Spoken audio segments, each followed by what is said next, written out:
Flex Luther, Morgan Snicker Room. So much soul about to bust out the room. All different flavors, way more than 32. From these shoes, you can't mess with these dudes. Nike Reeboks, about to sock the knees. Golden Goose is on dude.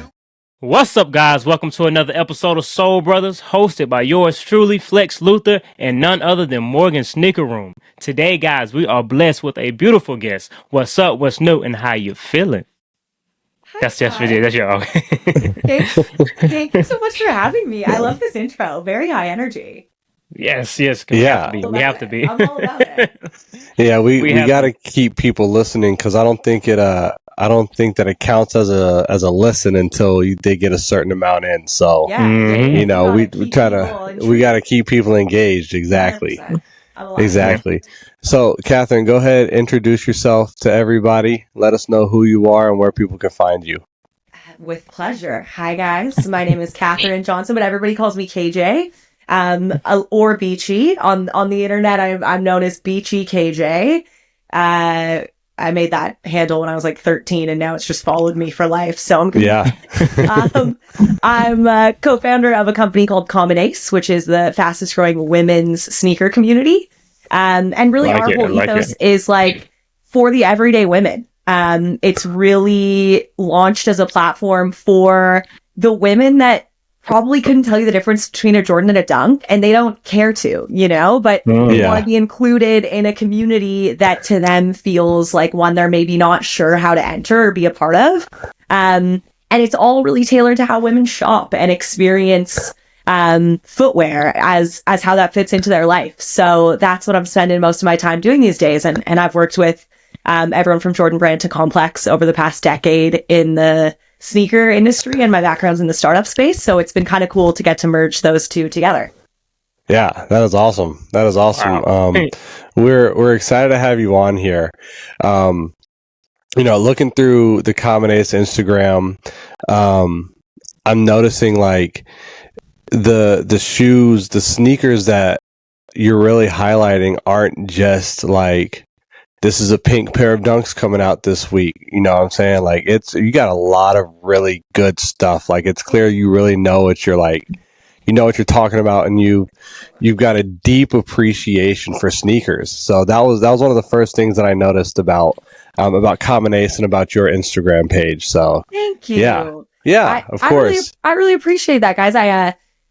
My brother was a really big sneakerhead when I was growing up. I felt kind of, introduced into the culture and started to realize that there were, I'm not going to pretend like I don't wear sneakers that are grails for sneakerheads. Like my Mars Yards are definitely my most worn pair of shoes. Yeah. I can wear that. Yeah. But, I'm also such a believer that if you can't walk into Foot Locker and grab a sneaker, like you're not a sneakerhead, you're a hype beast, Some of the best shoes out there are just like general release silhouettes that you can get. And and I love that. I'm all about like, if you like it, then it's cool. Like if that speaks to you, irrelevant of what the trend is or the fact that, some people seem to think Sambas came out 18 months ago and they've been around for decades just because TikTok says so. Like, I just think, so I really appreciate that because I try to kind of bridge the gap of, I'm not going to pretend that I don't have sneakers that you can't buy retail for sure. But I think it's all about empowering people to like,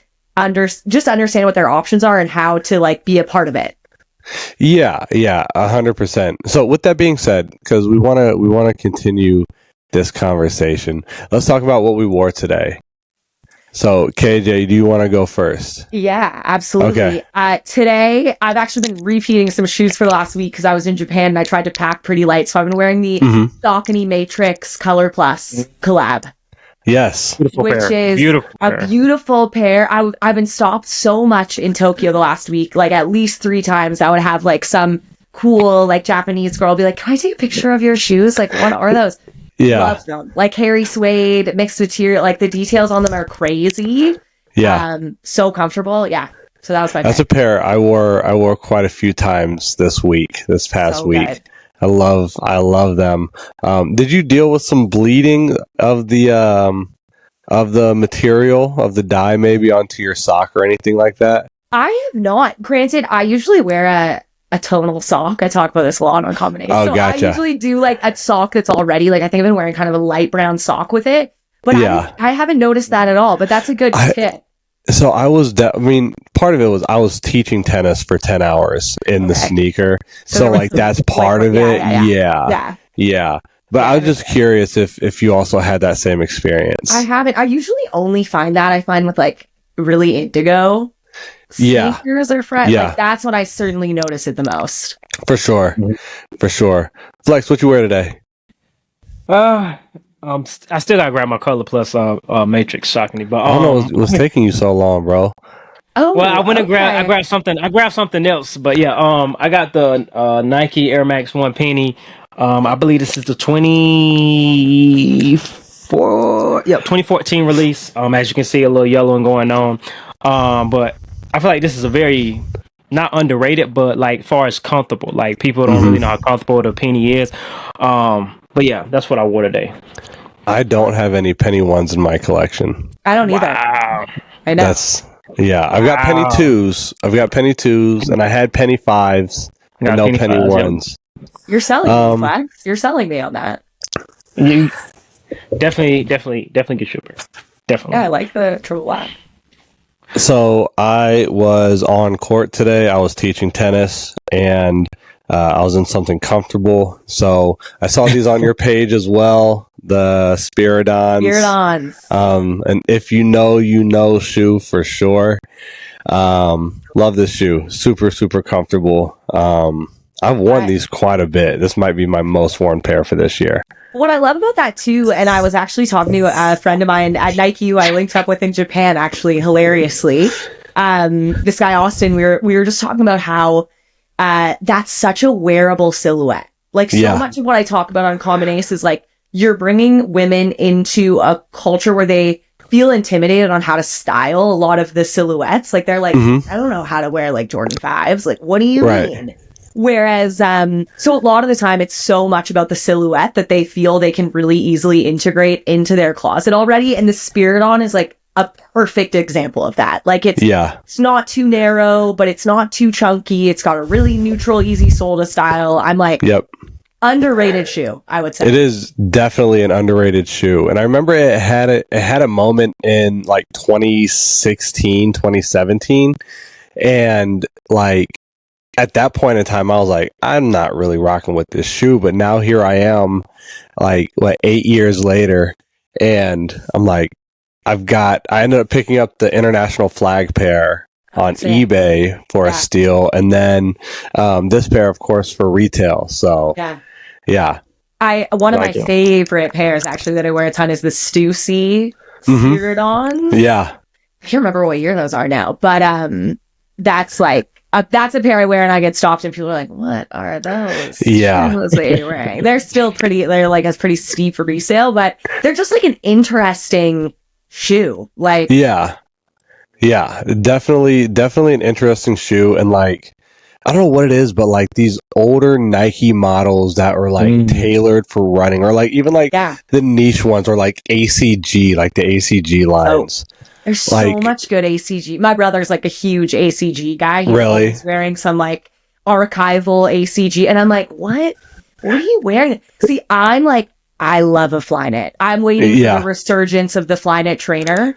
Like, I think I have every colorway. I love that. Like, bring us back to 2014. Absolutely. The Flyknit, the Oreo. They got the multi-color, man. Like, so good. And like the Racer is a little bit like ballerina slipper. So I actually feel like it might, because that's really a trend that's happening right now. But it's a little slim of a shoe, especially for men. Like, it's a very like delicate silhouette, whereas the trainers like got a little more. But I even tell people, like, we do a lot of content around like travel and shoes, and I feel for guys because they're like, you know, I try to pack light, but my shoes are so big, like they take up so much space. I'm like, you got a Flyknit or something that just like so easy to pack.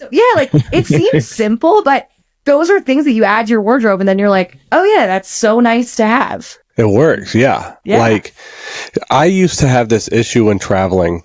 Because I was in the military for 5 years, and when I know a long time, we respect your contribution.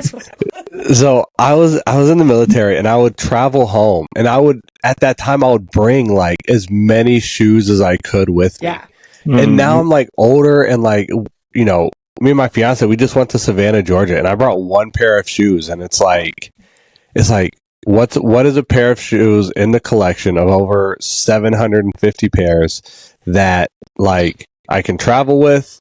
Because that's so underrated. Like just having a good pair of sneakers to travel with, and then like it's versatile for all the time that you're there. Like totally. One of our it's we huge. do like edits on Common Ace, and one of our edits is like the carry-on, because it's like, oh, I'm packing a carry-on. I'm going away for 5 days. I want a sneaker that I can like wear walking around the city, but then I can also throw on and go to dinner. Yeah. And I think that's actually why we've seen such rapid growth over the past like 6 months, is because it feels simple, but it's actually how people shop, and women especially. Yeah. They're like, I want a sneaker that I can like wear to work.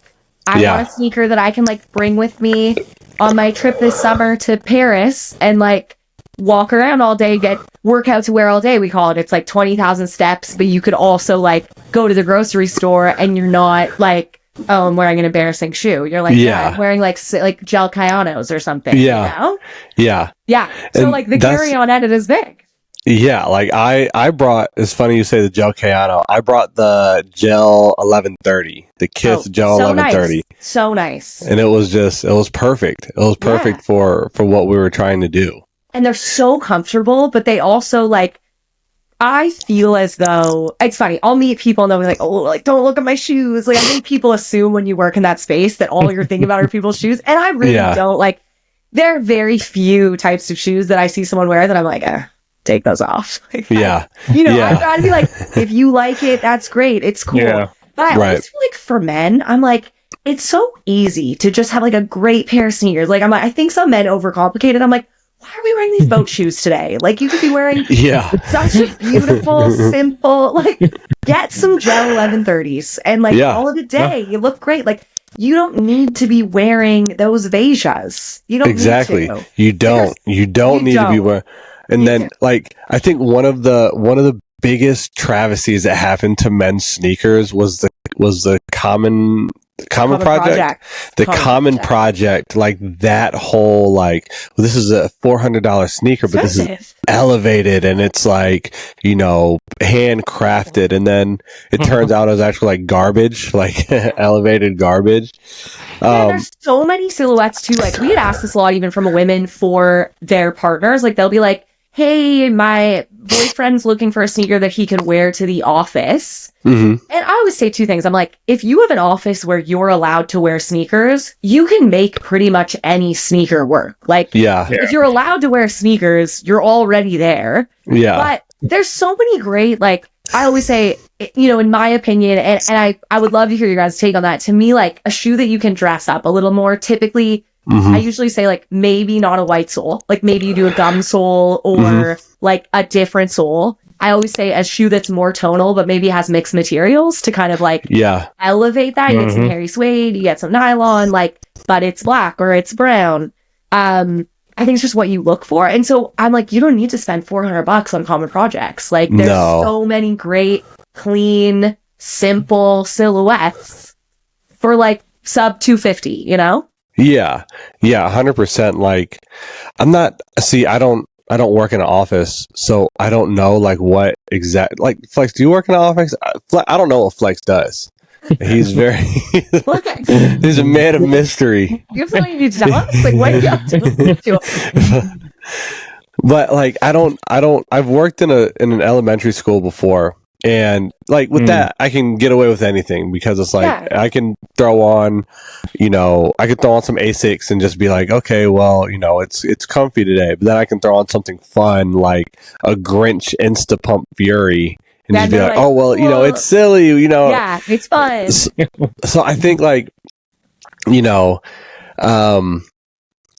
like you said, if you work in an office, I feel like you can make any sneaker work. Like, the shoe that a lot of these guys are wearing, like, I've been in SF twice in the past month. One was for All Star, but I was there for some, like, startup and kind of the tech world related stuff prior at a conference. And, like, a lot of the shoes that I find guys are wearing, they're either wearing, like, a blazer, like a low top Nike blazer. Yeah. And I'm like, yeah, class. You still can get the like leather, or like they're wearing Allbirds. And I'm like, if you can wear Allbirds, you wear much nicer, elevated, like other brand, with all due respect to Allbirds. Like so in the summertime, my fiance and I, we do a lot of walking around Indianapolis. Like, we'll go to dinner, we'll park kind of far away, we'll walk. And one of the things I've caught myself saying is like, what possessed that person to like purchase that pair of sneakers? Like, how insecure do you have to be to like a pair of Allbirds or a pair of Toms or something like that? Like the elf shoe. Yeah. Yeah. Like if, and it's not like, for me, maybe it's because that like this is the world that I live in, where I'm like, it's not hard to find a good looking pair of shoes that isn't that expensive, that is very versatile. But like, whenever I see people wearing those types of sneakers, even, and I know Flex loves the blazer, but I don't rock with the low blazer that much, but no, I'm doing that. But you're doing a high top blazer. Yeah. Like, even if I see like, or I was thinking like the Nike Kill Shot, like that one. Yeah.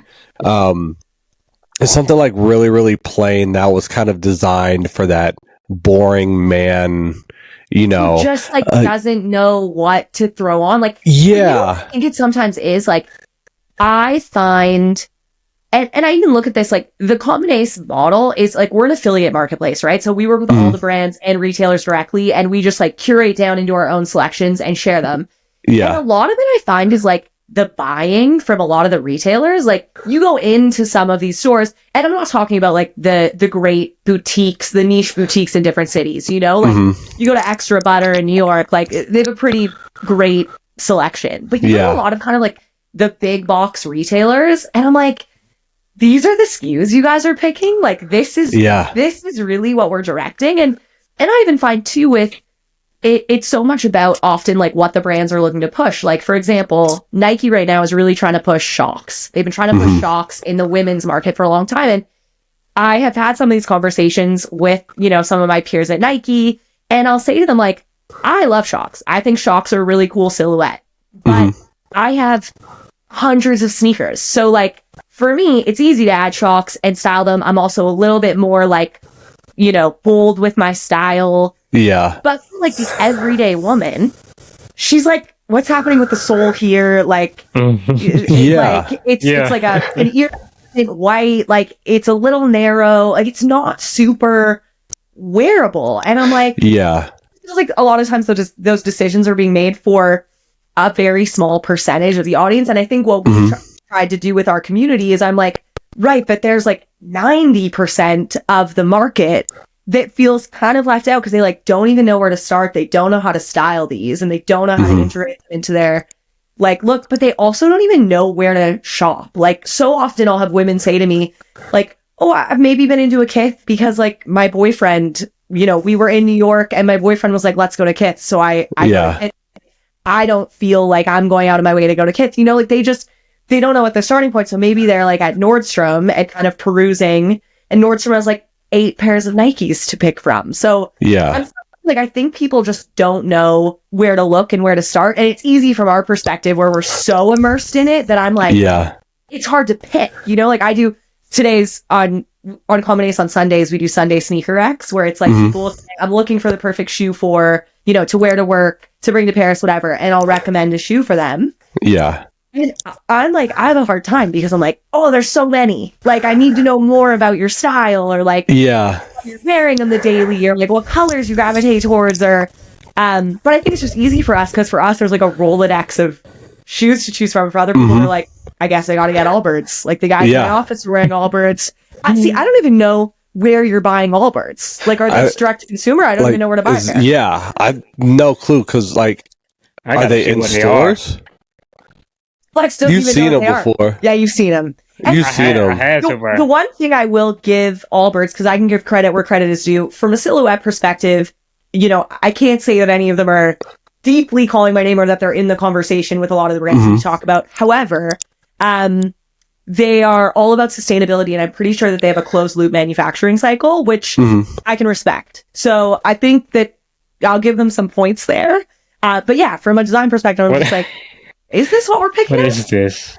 Yeah, This is what we're talking about. What is this? Yeah, that's the one. Yeah. It's popular, man. It's Really? It's popular. It's popular. Because it's like, if you're a guy and you're wearing those to work, you could absolutely wear a gel 1130. Yeah. Yeah. To work. Yeah, easily. For sure. Easily. But I also think that there's still a stigma around that sneaker being a grandfather's sneaker. Yeah. Totally. Right? Like, Reminds me of like an Amazon sneaker. Like if you looked on Amazon, like shoe, just search I shoe. guarantee all birds are on Amazon. Sure. Yeah, I feel like it's a shoe yeah. that pops up. Bezos can get those to you by tomorrow morning for sure. Yeah. But like the same guy that's wearing that is like buying the gray pocket tee, right? And like, like Yeah. it's not really much creativity. Or they're the guys that I find are going straight to StockX, Goat, eBay, and they're buying like off-white ones because they saw that, and they're paying insane resale prices to get those because they have the money and they just like don't know where to start. And I always say, I'm like, sometimes we shell out for a really great grail, and I get that, but I'm like, those shoes aren't cool if you paid $6,000 for them. No, it's not. And that's the thing that StockX did. Like, I think it's great, but I also think it's bad where it's like the thrill of the hunt has always been one of the things that's kind of kept me in sneakers. Yeah. And with StockX, it's great to know that like, okay, these sneakers are more accessible now, but at the same time, like these sneakers are more accessible now. Like anybody can get them. Yeah. And that's cool, but like at the same time, like I'm trying to say this without sounding like a jerk, but like it's not cool. It's not. No, it's true. And I mean, I'm the first person who can own that. Like, I've never been a huge Samba girl to start with, honestly. Like, I just don't find them to be a super comfortable silhouette. I think it's crazy to me that people are like, this is the best everyday shoe. I'm like, you've clearly worn no other shoes. Because, they're just not that comfortable. This is day one. But now I'm like you'll maybe catch me like the Kith Clark's Sambas because I'm like, they're interesting and different. But I'm the same, and I have a community that's all about accessibility and letting people in. But I also feel like, because I have an aspirational collection and have been able to gain respect from like the community itself, it also adds to that, like if I was only wearing Sambas every day, people would be like, why am I listening to her? Like I could see that on TikTok. Yeah. But yeah, it's really interesting. Like I've always been a big eBay girl because I like that eBay is all about like, you can also buy pre-loved shoes, which I just feel like is sick. Like, the fact that I think StockX and Goat now you can also like have open box, but for years you couldn't, right? Like it was like dead stock only. Yeah. And I was like, that's just so promoting resale culture. Whereas I don't mind, with eBay, it's like, cool, I like love these for a year. And now I'm just trying to like keep room in my collection, get these in someone else's hands. Like I'm like, yeah, okay, I like that a little bit more. We're big eBay guys over here. Yeah, like guys. We're disgusting. Love it. Like disgusting. I just got another good pair, man, for a steal. I got the unheard of grandma couch special box. Oh, you did? Like, under $100. I love Phil too. Under $100. Phil is like one of my favorite guys. He's so great. I love all his collabs. That's a great pair. Yeah, absolutely. Yeah, we talk about how much. I mean, we go to war with people with bids and I love it. Oh gosh, it's terrible. That's not terrible. I shouldn't say that. But how would you describe it? Like, I mean, because I love that you can message the seller. Like you can message the seller, and I mean, I can gaslight. I can So what you're saying is, if I really want something on eBay, I should be calling you guys to try and broker the deal for me. Call him. Yes, he's the one. He's the one. I love that. I've got a pair of Bodega Reeboks Inferno tweeds for $6. That is like my, and like it's not, and we just talked about it last episode too, the same pair, but like it's not like a super like hype shoe or anything like that. Like it's my style, but I got it for $6. Like $6. You can't beat that.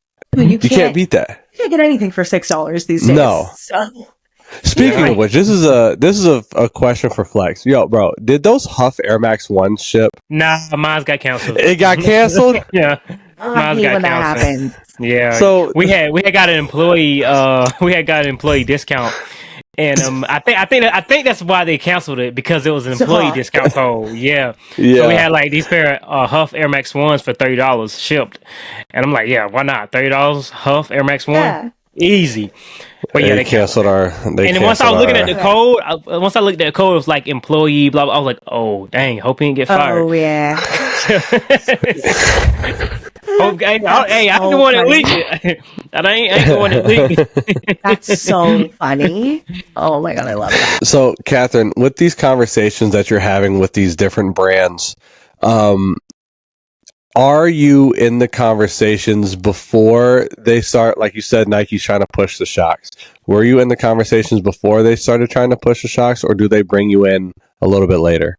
You know what's interesting? I think we're starting to be, like, I'm definitely starting to be included, but I think a lot of the time what we're still seeing is, like, a lot of the times it's 80% men in a boardroom making decisions about what we're trying to push in women's streetwear. Or secondly, it's men or women, like the three of us sitting on this call, who are very into sneaker culture and very into fashion. Like I always say, you know, our consumer doesn't know where to start. Like, but the everyday, like, sneaker or fashion girl, she knows exactly what she's looking for. You know, like for me, I'm either sent the pairs or I know exactly what I want and I know how to get them. Yeah. But there's so many women that are like, I'm not scrolling Essence. Like, I don't even know where to start on Essence. And so I think it's about, like, the wrong people are in the rooms having the conversations a lot of the time, because your lens on, like, what women should like or is interested in based on our, like, deep, in-depth understanding of the culture is so different than the everyday woman. And I think a lot of that comes for me. Are you guys familiar with the retailer Aritzia? It's your fiance will probably know it, but do you know Aritzia? It's the brand, the sweater brand. They're like going crazy right now, right? Yeah. So Aritzia is one of the top female retailers globally. Like they actually started in Canada, same with Lululemon, but they're huge. They're all over the States now. And they carry all, like, in-house labels, but then they also will do, like, third-party shoes and stuff like that. And so I managed different Aritzias in my early 20s, and I so met that customer. It was the everyday woman who's coming in to, like, buy 90% of her wardrobe at Aritzia. She's not, like, curating her wardrobe, you know, seeking out different pieces. She's like, I know I can come here and I can get, like, my blazer and my trousers and whatever. And I'm like, that's our customer. It's the Aritzia girl. And I always say, too, like, these are women that are, you know, my best friends. They're engineers. They, like, have cool jobs. They're really interesting. Yeah. They don't care what the sneaker is called or what, and they don't have to, you know? Yeah. Like, they just want something cool that fits into their life. And so I think we're starting to be included in those conversations. And that really interests me because we also are such a goldmine for data, right? Like, I'm constantly getting data from women. They're telling me what they're looking for. Like, we get hundreds and hundreds of answers on a Sunday of, like, this is what I'm looking for.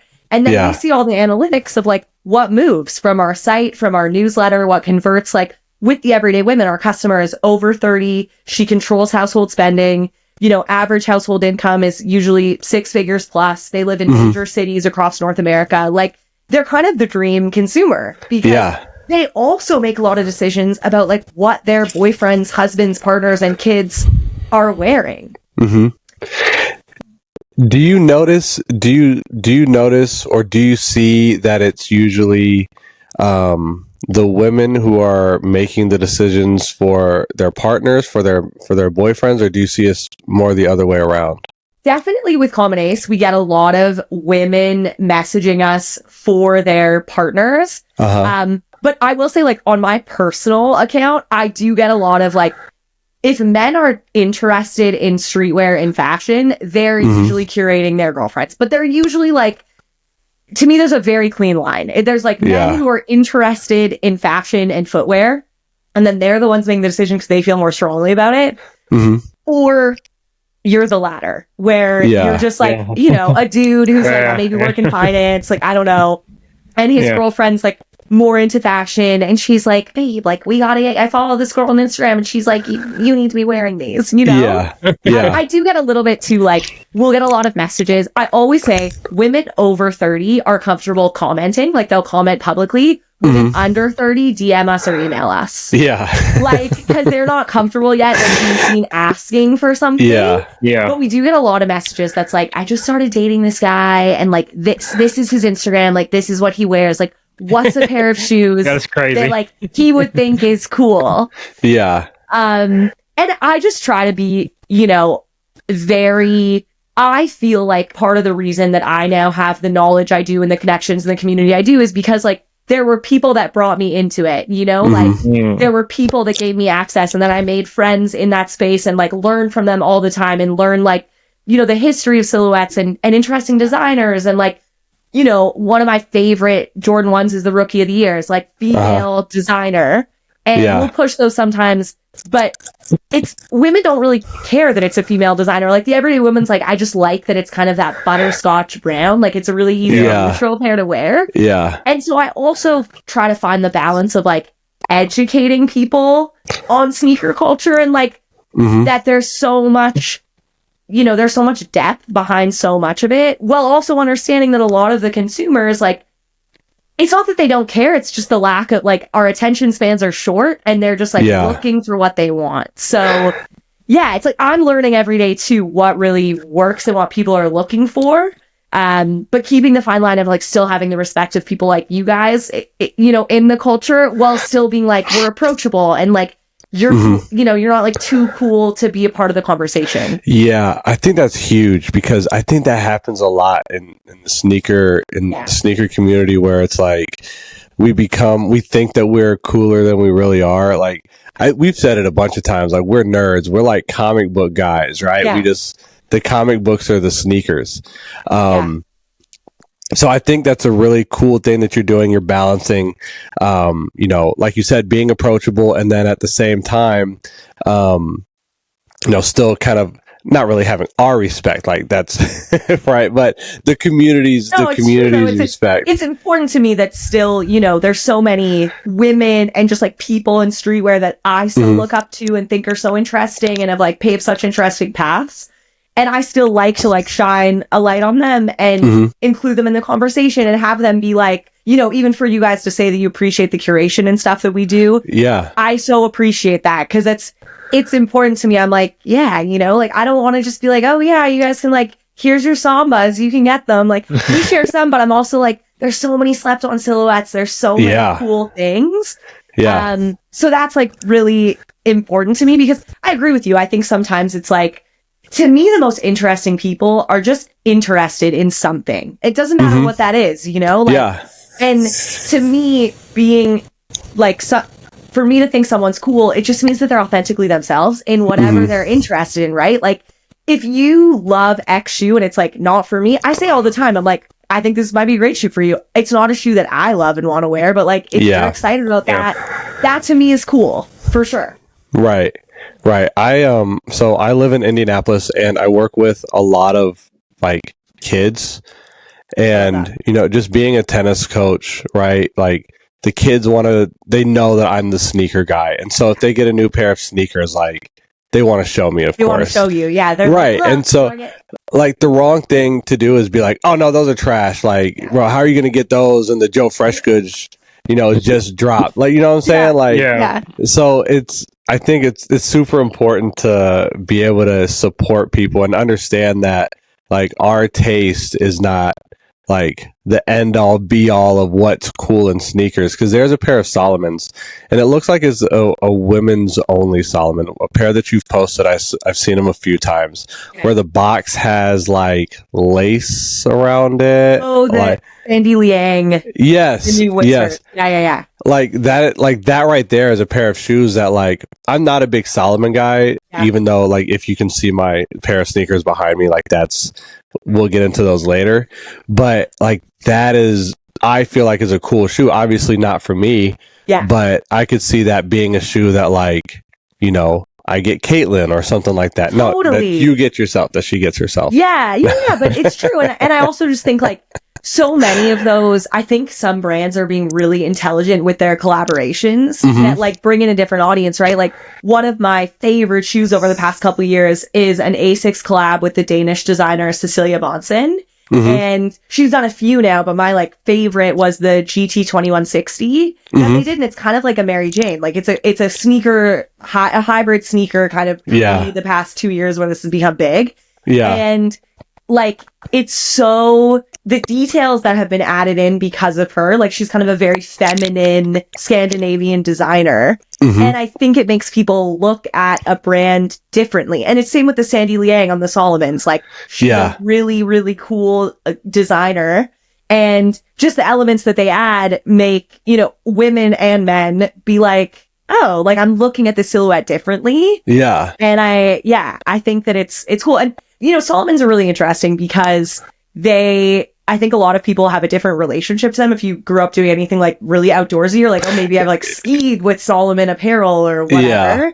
But what I will say is like one of our big edits is the all weather go anywhere pair. And when you're like, a lot of women are like, I have to walk to work in like Seattle or, you know, New York in February, and it's kind of like slushy and whatever, but I want something comfortable. We're like, I just find so many of these brands and stuff, they have like their purpose and their niche. I'm like, you got a Gore-Tex pair of the XT6 Safaris, like you're good, you know, like throw those in on your trip when it's raining for a week and you're happy you have them. Yeah.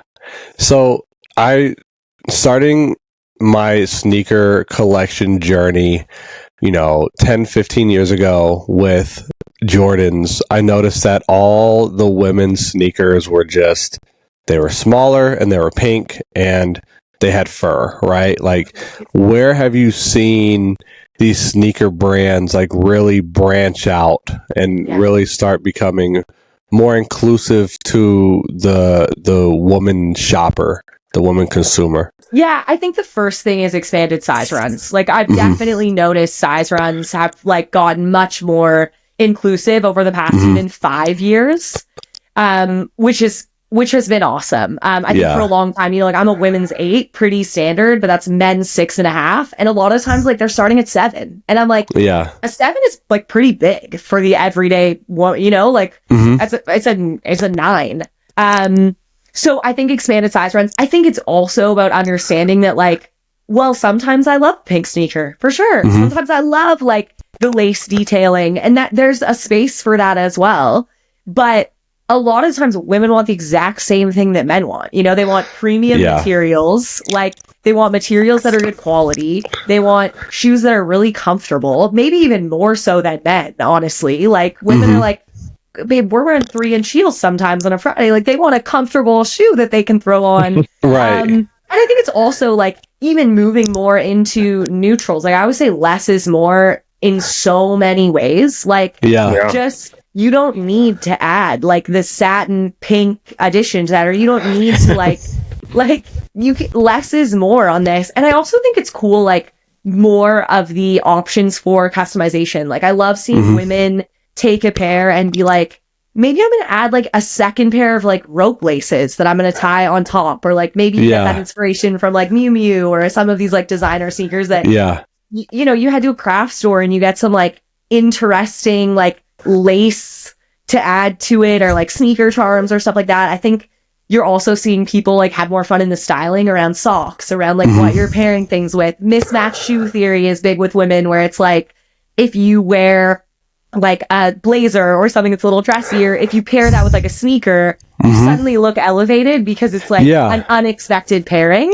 So I think that's gotten better. And I also think like, you know, I understand why sometimes brands are like, oh, it doesn't make sense for us to make smaller sizes, just like it doesn't make sense to make really big sizes if the demand's not there. So I think that a lot of times it's like been growing with the demand, but I also think it's about meeting customers where they're at, right? Like if you want to appeal to the everyday woman, but you only work with retailers that are like super niche for the, you know, elevated consumer, and you only push styles that like, you know, a Lily May can make look sick, but you're like, Okay, but like, how is Rachel, who's trying to go to her accounting job, like working that in?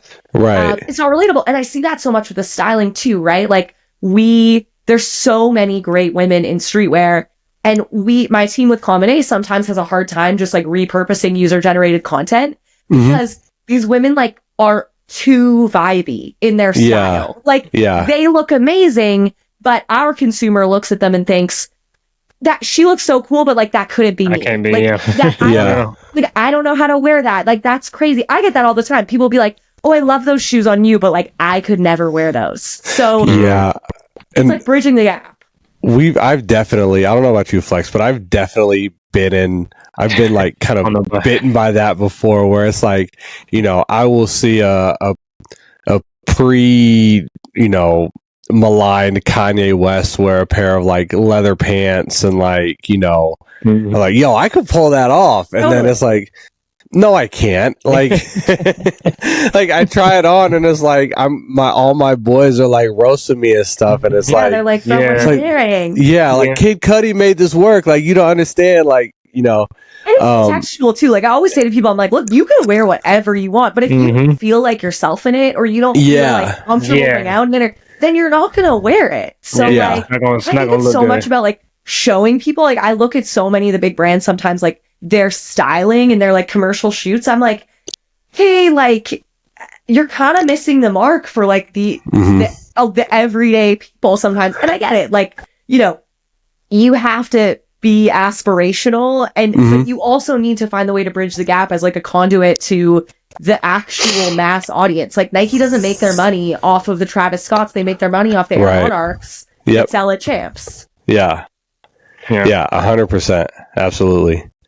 I don't know what it is. Maybe it was just because I'm older now, but I feel like now it's like people really don't. It's not how it was back when we were younger. It was kind of like you gotta look fly. It's kind of like now I can do my own thing. I don't really care what you think. As long as I feel good and look good, it's kind of like as long as that aura's there, it's like, damn, she's really putting that on. He put that on. But another person can put it on and they'll have that same aura. It's kind of like, something's missing. Something's missing. Or we say like, and anyone, you know, says this who's lived through multiple decades of fashion, like it's so cyclical, right? Like we will get back to, you know, like Jordans all the time. Like everything is cyclical. And so I think that's why it's so important to find like what works for you, or like what you're excited about, and understand the difference between like a trend. I always say to people, like, people are like, are Dunks out? I'm like, let's be clear. Dunks are never out. Like Dunks are an iconic silhouette. Like, you can wear Dunks forever. There's so many great underrated Dunks. Like, do I think maybe we could take a pause on the Pandas? Yeah, but at the same time, like, it's a black and white shoe. Like, it's really easy to wear. I understand why it got so big and oversaturated in the market. Like, it's a really neutral, easy colorway to pair. And same with Sambas, you know, like, yes, they've been like maybe oversaturated through the TikTokers. But Sambas are like an iconic shoe, and they will continue to be. Like, some of the coolest guys I know have been wearing Sambas for 20 years. Like, they're a great silhouette. And I mean, I want to point out that, you know, not too long ago, I remember watching YouTube videos and people were, you know, talking bad about the Samba, as if it was one of those finish line sneakers you get on the rack for $40 or something like that. And it was, but I also remember like growing up in the late 90s, early 2000s, like, if you played indoor soccer, you were cool, and if you played indoor soccer, you had Sambas. Like, totally. That's what I remember. Like, that's how I remember that sneaker. Yeah. So like, you know, if your only frame of reference is what's on social media right now, then nothing is going to be cool for that long. Like, no, because it just gets everything gets overdone. It's, you know, the culture of vultures. I like to say there's certain like brands or people that like take something, and once it hits there, you're like, oh damn. Like, well, it was a good run. It had a good run. Like, gotta put him away. I'd love your guys' take on. I actually have these behind me because I wanted to ask you guys. are you hybrid sneaker guys? Like I have the Hoka loafer. So the New Balance loafer is one that is on my list. Okay. The 1906L. Yeah, the 1906L is definitely on my list. I think it's because, like I said, I'm getting older. Definitely that. But Definitely that. you don't like it? No. I agree. I'm saying like. I'm with you.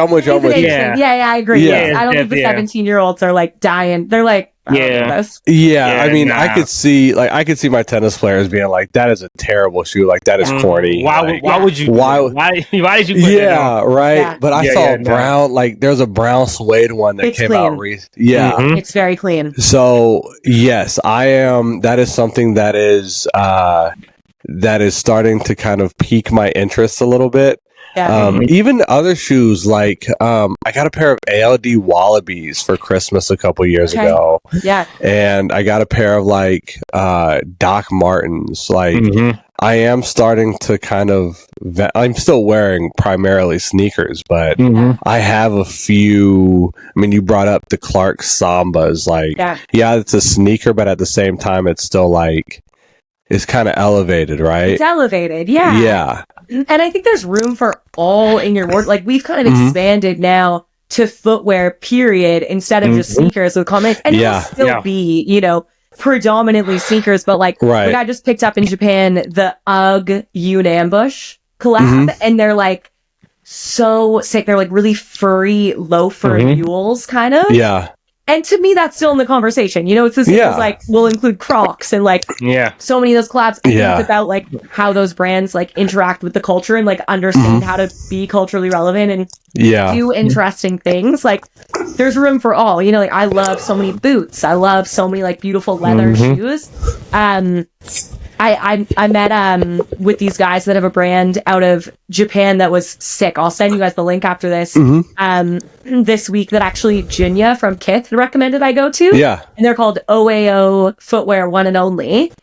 Beautiful, like they're using all Vibram soles, and it was like they had really beautiful sneakers, but then they were mixing in a lot of leather, and they did like a beautiful Chelsea boot, like these great pieces at a really nice price point. Like all, you know, $250 to $350 kind of thing. Yeah. Which to me, I was like, this is a really great price point. Like you see brands doing the same thing at kind of the $600 plus. Yeah. And I'm loving seeing independent brands do that, where you take like some of the really iconic, you know, soles and then do interesting uppers or stuff like that. Cause it is a treat when you're wearing, like I was wearing those Hoka loafers. Yeah. For like probably 20,000 steps. And I was like, they're comfortable. Like, you got a serious sole in these shoes. You know, I could not be doing that in like a classic Oxford. So I get it in a way, but they still felt dressier. Pretty thick sole, I will say. Like the silhouette on that is not for the faint of heart. I do think that if you're someone who is just broaching the sneaker space or something, like they're intimidating for you. Yeah. For sure. Like my girlfriends are looking at them being like, like I feel like I'm wearing like a Bondi 8 with like a leather upper, and it's just like, they looked very tall. The ones that you just showed, very tall. Yeah. But the interesting thing is, even without the loafer part, 4 years ago, you wouldn't catch me in a Hoka or a Brooks, right? Yeah. Like no way. And now it's like, you know, Extra Butter sent me a pair of Brooks that they did maybe about a year ago. Yeah. And I wore those a lot. Like that was a pair that I wore a lot. And I had some Hokas. I was running in them, but also just wearing them casually. And Brooks is starting to do some interesting things with, they've got a new silhouette coming out that's supposed to look more lifestyle. I was with the Brooks team a little bit in Paris in January, and I was super impressed at what was coming out of their showroom. Like they have a cool collab with Jeff Staple, who like that's the pair I saw. Yeah, which looks great. We actually just featured we did a styling series with a pair on Common Ace the other day, and they're super nice. Like, and they're really comfortable. You talk to anyone who's like been running for decades, they're like, you gotta wear Brooks, and I love to see brands like try to foray into that space. I think it's all about how you do it, you know, and also knowing your place a little bit. Like I think it's okay to know who you are and what you're good at. Like, Hoka, I would be the same. You know, like, I'm not wearing, I'm not even great with a lot of the Hoka silhouettes. Like, I think it's like the Bondis or like the Cliftons. Yeah, the Clifton, the everyday girlies are kind of like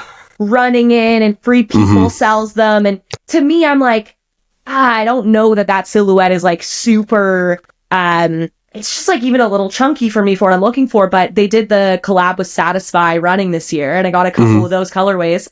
Beautiful shoe. Like, I'm such a fan of it. I brought the green ones with me to Tokyo. I wear them all the time. They're super lightweight. They're incredibly comfortable. And I'm like, okay, like I'm impressed with what we're doing here. And I think too, I've seen them move a little bit out of, even what we were talking about with colorways for women. Like, for so long, you're seeing like a light blue with an orange and a pink and a yellow. And it's like, to me, that's not what I'm always looking to add. Like, and they did a collaboration with Reformation, great kind of female apparel brand, and they were all fully tonal. They did like a really like a light gray, a cream, and I was like, okay, smart, like seamless, easy. So I'm so with you. I'm like I said, there's few brands that I'm like, you won't catch me in, but yeah.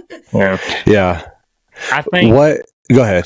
I think now I'm in a point of my collecting career where like I can find beauty in anything. Like, I'm looking more of like what's comfortable. I'm looking at it in a different way, you know, compared to like 10 years ago when it was all Jordans, all Nike, what looks good on the foot, you know, my toe hurt and I don't care as long as they look good.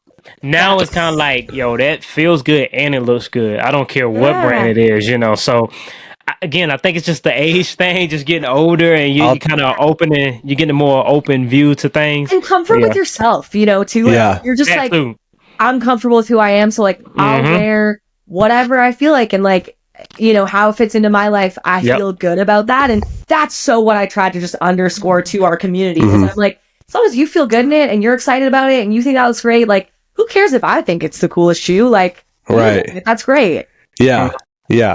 I know one of the things that really catalyzed me, like starting to wear more New Balance and Saucony and Asics, was having to walk across campus in Jordans. Like, I started college at the age of 24, and at that point already, I was like, nah, this ain't it. Like, I can't do this anymore. I cannot do this anymore. You put on like some great Asics, and you're like, this is what it feels like to be able to like, okay. But so a big thing about the sneaker culture now is the styling part of it, right? Like, when I think Flex can agree with me, like when we first got into it, like you could throw on a pair of Jordan 7s with the tee that released with them at Foot Locker, and you're good. Yeah. And now there's just like so much more that goes into it. And you brought up socks, right? Like, and that's even something that I found myself doing. Like, I like getting like a good, like a chunky, like slouch sock, like, and wearing those with, you know, a pair of New Balances or something, just like adding something different it's part of the look. And I was like, one of the things we talk about are kind of like the foundations of styling that's more helpful for people. So like, to me, it's all about proportions. Like, a lot of the time people look at a sneaker and they don't know how to style it, and they're thinking like specific items they need, when really it's about like shopping your own closet and realizing things that you guys just do innately because it's been part of your lives for decades. Like, when you wear a certain silhouette of shoe, you're selecting your pants based on that shoe, you know, like you're like, we already know, like we already know it's gonna work. If I'm wearing, like if I'm wearing this denim, I know that it's like, I want this type of silhouette of a sneaker, wider or whatever. And I think that's a lot of what it is with women. Like, I'm like, like you want to wear things that balance it out. You want to like whatever part you want to really accentuate, you just start dressing for that. And I think it like empowers them to make that decision more than us being like, pair with this. Like, we'll give examples. But I find that's just like the gap that people need you to bridge for them sometimes, is like, okay, so like I like this really chunky shoe. I see it. How do I wear that? Like, what do I do? And so that's what we're like, here's some great examples. And then you can like pull that from your wardrobe. Cause you're so right. It's like, people see things they like, but I say this, like, anything. I say this when you're working with clients, it's like you have to stage the house. Like so many people lack vision, and it's fine, you know, like some people have vision and they're like, oh, I see this place, I know all the things I could turn it into. And some people are just like, I don't know, like I need you to sell the vision to me. And I think that's what we do. Yeah, 100%. Because like one of the things I can't stand rules, right? Like, and you can't wear white after Labor Day.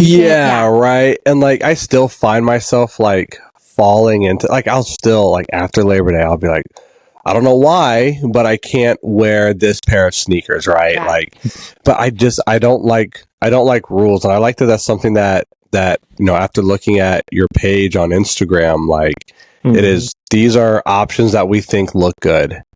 Like, there's no rule. It's no like you can't do this or you should never do that. Like, I hate never because that doesn't. It never work. That doesn't work. No, I say all the time, like whatever you like, we love that. And then very, you know, the only thing that I usually am like, I'm not a huge fan of is when like brands completely rip off another shoe. And you just like take something that was like, you know, you just do the like any of these like. Big box retailers or like fast fashion brands that just like take the Miu Miu New Balances and are like dupe, you know, I'm like like come on, do something a little more original. But I saw the Miu Miu New Balances get announced like maybe a year and a half ago. Did those ever release? Did those ever come out? Yeah, they did, and they're clean. But like they drop like you could still buy them at Miu Miu, but like they're expensive. Like I want to say they're you know $1,300 probably. Like I figured they would be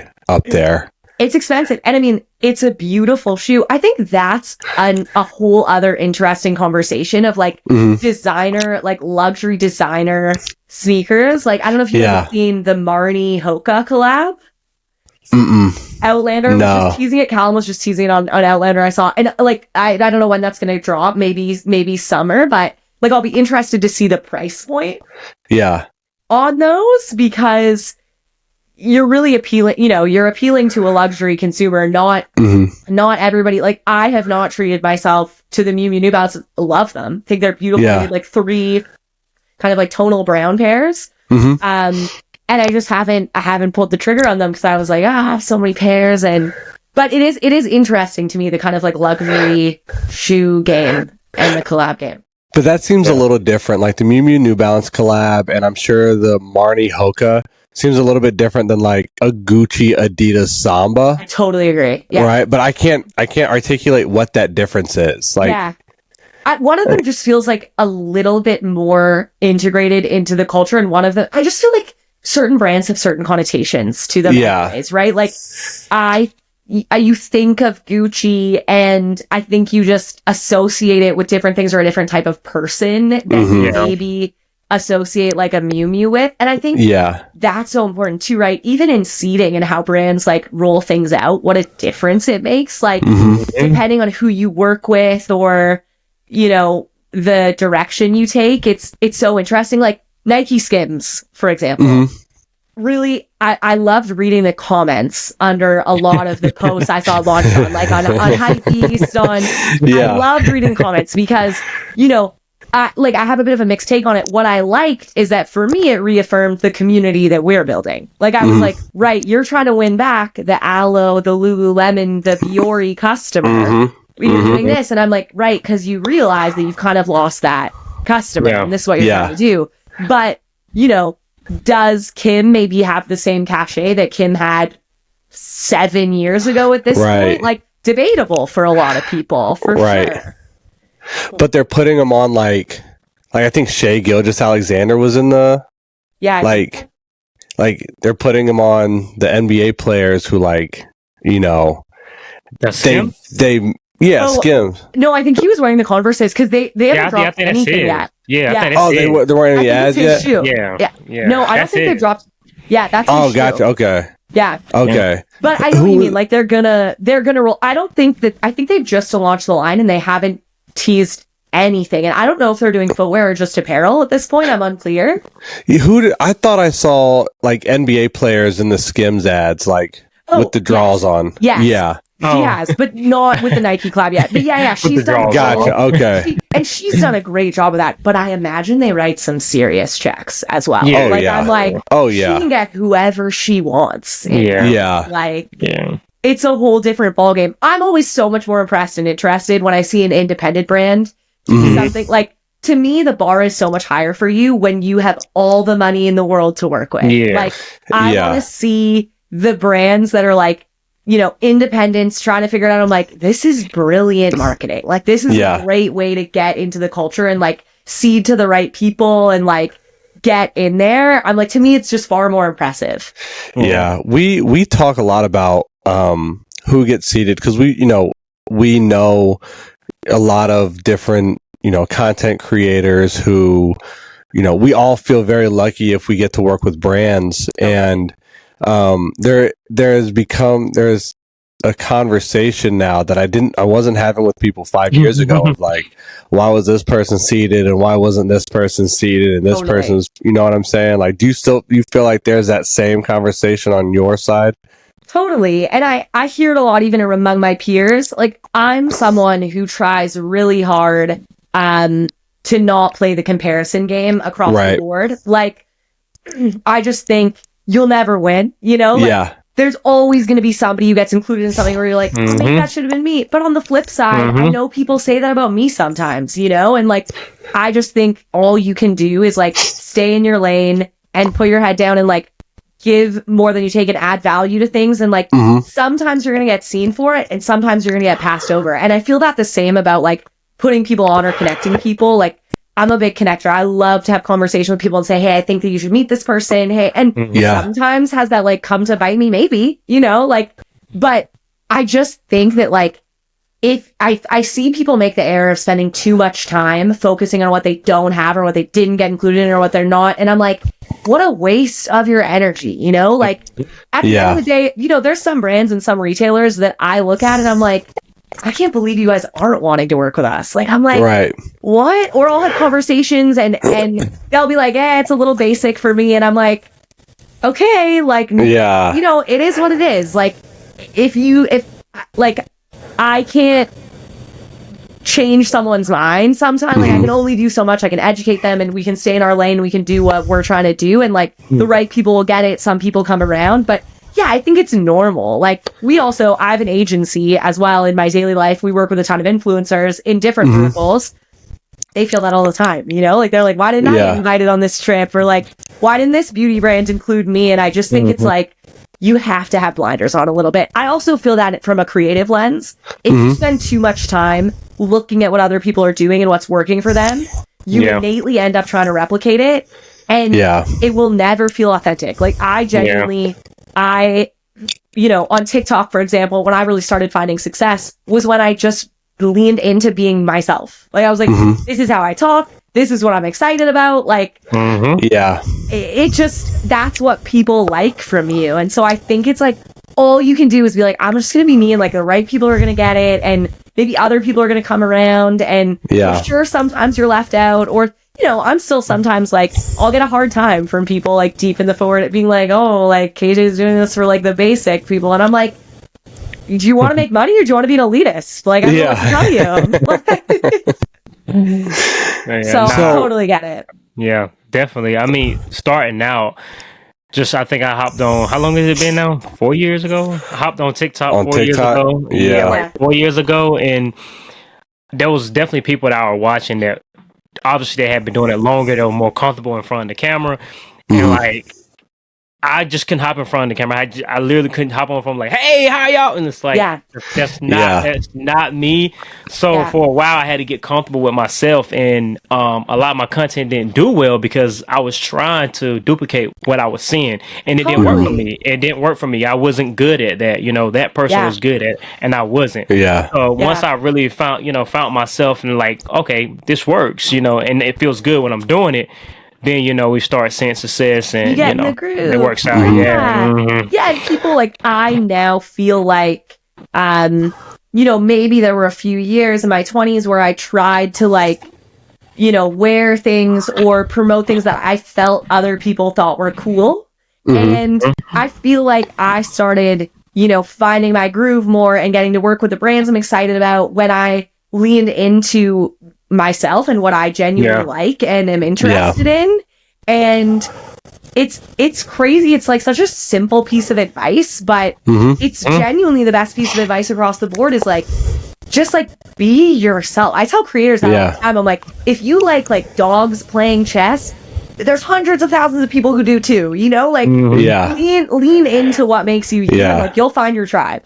And there are people who don't know that they like dogs playing chess yet. Totally. Right? They haven't been exposed to it. They don't have the access. I had the exact same experience. Cause I got my, I started on TikTok, and at first I was trying to just do sneaker reviews and just be very neutral and like monotone and like almost relaxing, but like that's not who I am at all. Like I'm loud and I'm like kind of I'm a shit talker.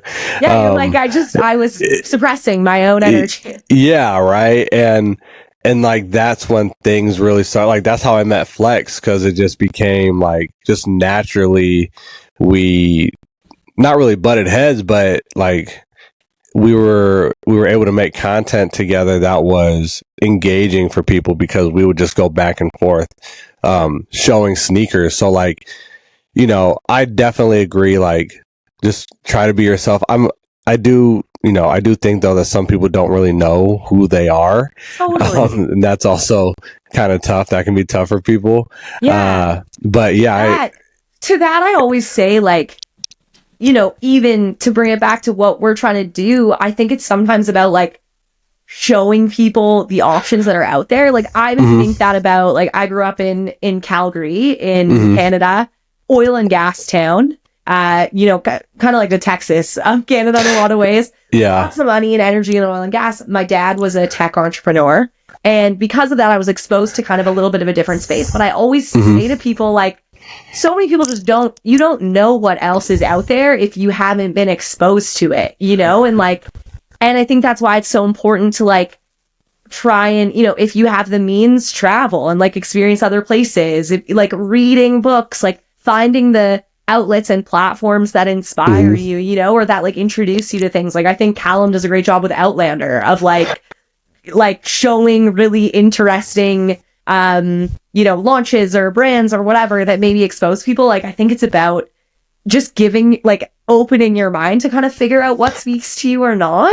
Because it's so true. Like my older brother is an industrial designer, a very like niche interests, like, and I learn from him all the time. I'm like, what are you reading? Like, what is that you're sending me? Like these magazines, these things, and I'm like, but it's like the most interesting people are interested, as we were saying, like in whatever that is. So I think you're so right. It's about like figuring out how to kind of hone in on like who you are and what you like, and allow yourself to trust your own instincts there. Like I think when you're younger, you just see things and you think that's what you're supposed to like without even giving critical thought to like, do I like that?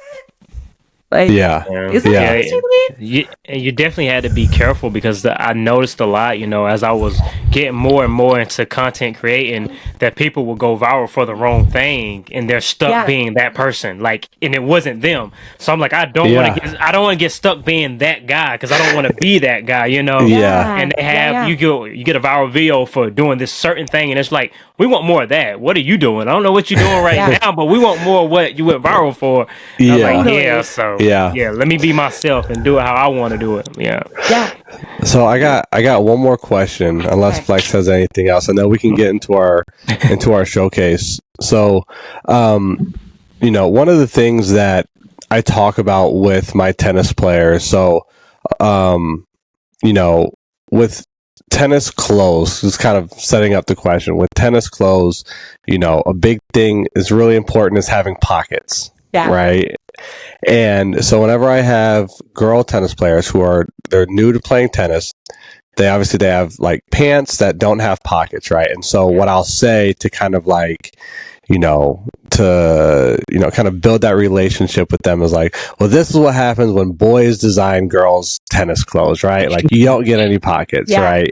So is there anything like in your world that like we can do better as guys, whether it's in the boardrooms or like even as content creators, to be more supportive of women in the space? I love that question. I think the first piece is like inviting more women into the rooms for those conversations. Like I think in the boardroom you see that so often, or I have friends that like work on brand side and they'll be like, I'm one of 9 people in this room and I'm the only woman and there's 8 men debating what brands they should collab with for their women's only launch. And it's like, I think sometimes the best thing that men can do in those spaces is more listening and less talking, and for sure. For people across the board, like we all need to know there's a lot of environments where I'm like, I'm going to shut up and I'm going to let the people who know talk about this. Yeah. I think that men can ask good questions. I think sometimes it's about being the ones to invite other people into the conversations and then not just sit there and be quiet, but say, if I'm one of the 8 guys in that room, how can I look at the woman that's in here and be like, hey, would love to get your 2 cents on this. Yeah. I think sometimes it's not enough for men to even just not say anything. It's like, how can I actively make sure that I'm using the power I have in this space to bring women into it? And that goes across the board.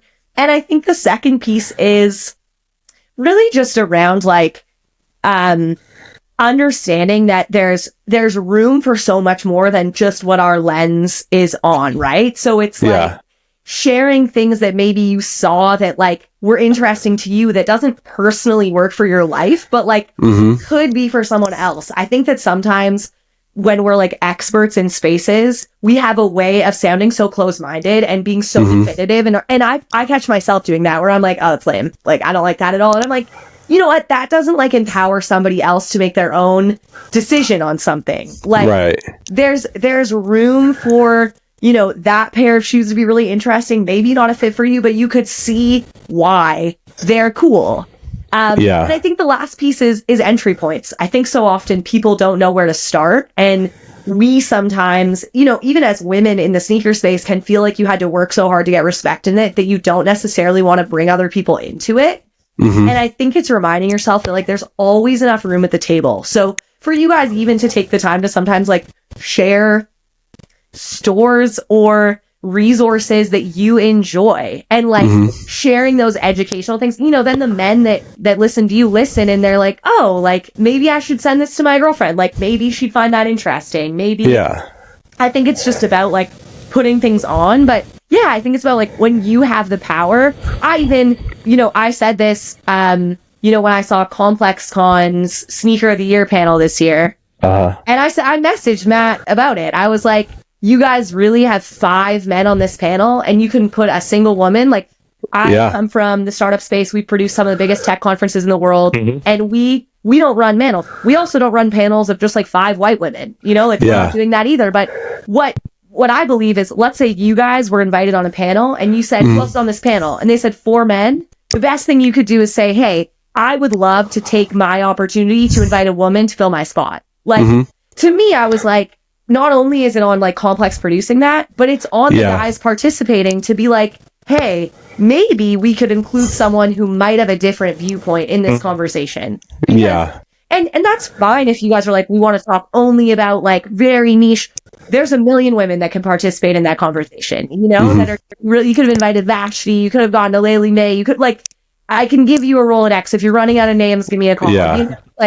So I think it's also on men in those opportunities to be like, you know what? Like, I'm going to maybe say something like, I don't feel super right. And I'm sure that you guys would look at that and feel the same and be like, oh, maybe it wouldn't instantly occur to me, but it is kind of weird that in 2025, we don't have a single woman on this. Yeah, I mean, I'm not going to lie. It didn't occur to me right away when I saw the panel. But then normal. When I started seeing other people like talk about it, I was like, oh yeah, that is weird. Like that's totally. It's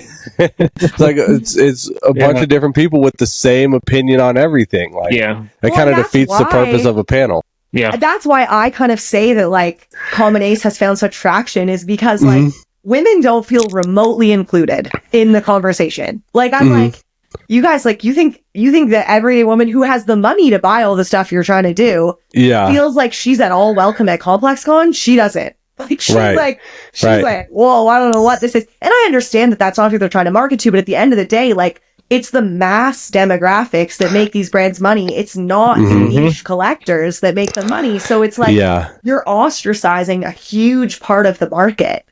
You know, and just from like a marketing lens and stuff, I'm like, yeah, you're missing the mark a little bit there. Yeah. It just kind of piggyback on like listening. Like, I mean, we had an outline for the show, but I felt it went better when it was just rolling off the punches, just listening, letting you guys talk and have those conversations. And I feel like that's how we should be when it comes to promoting something or rolling out something new.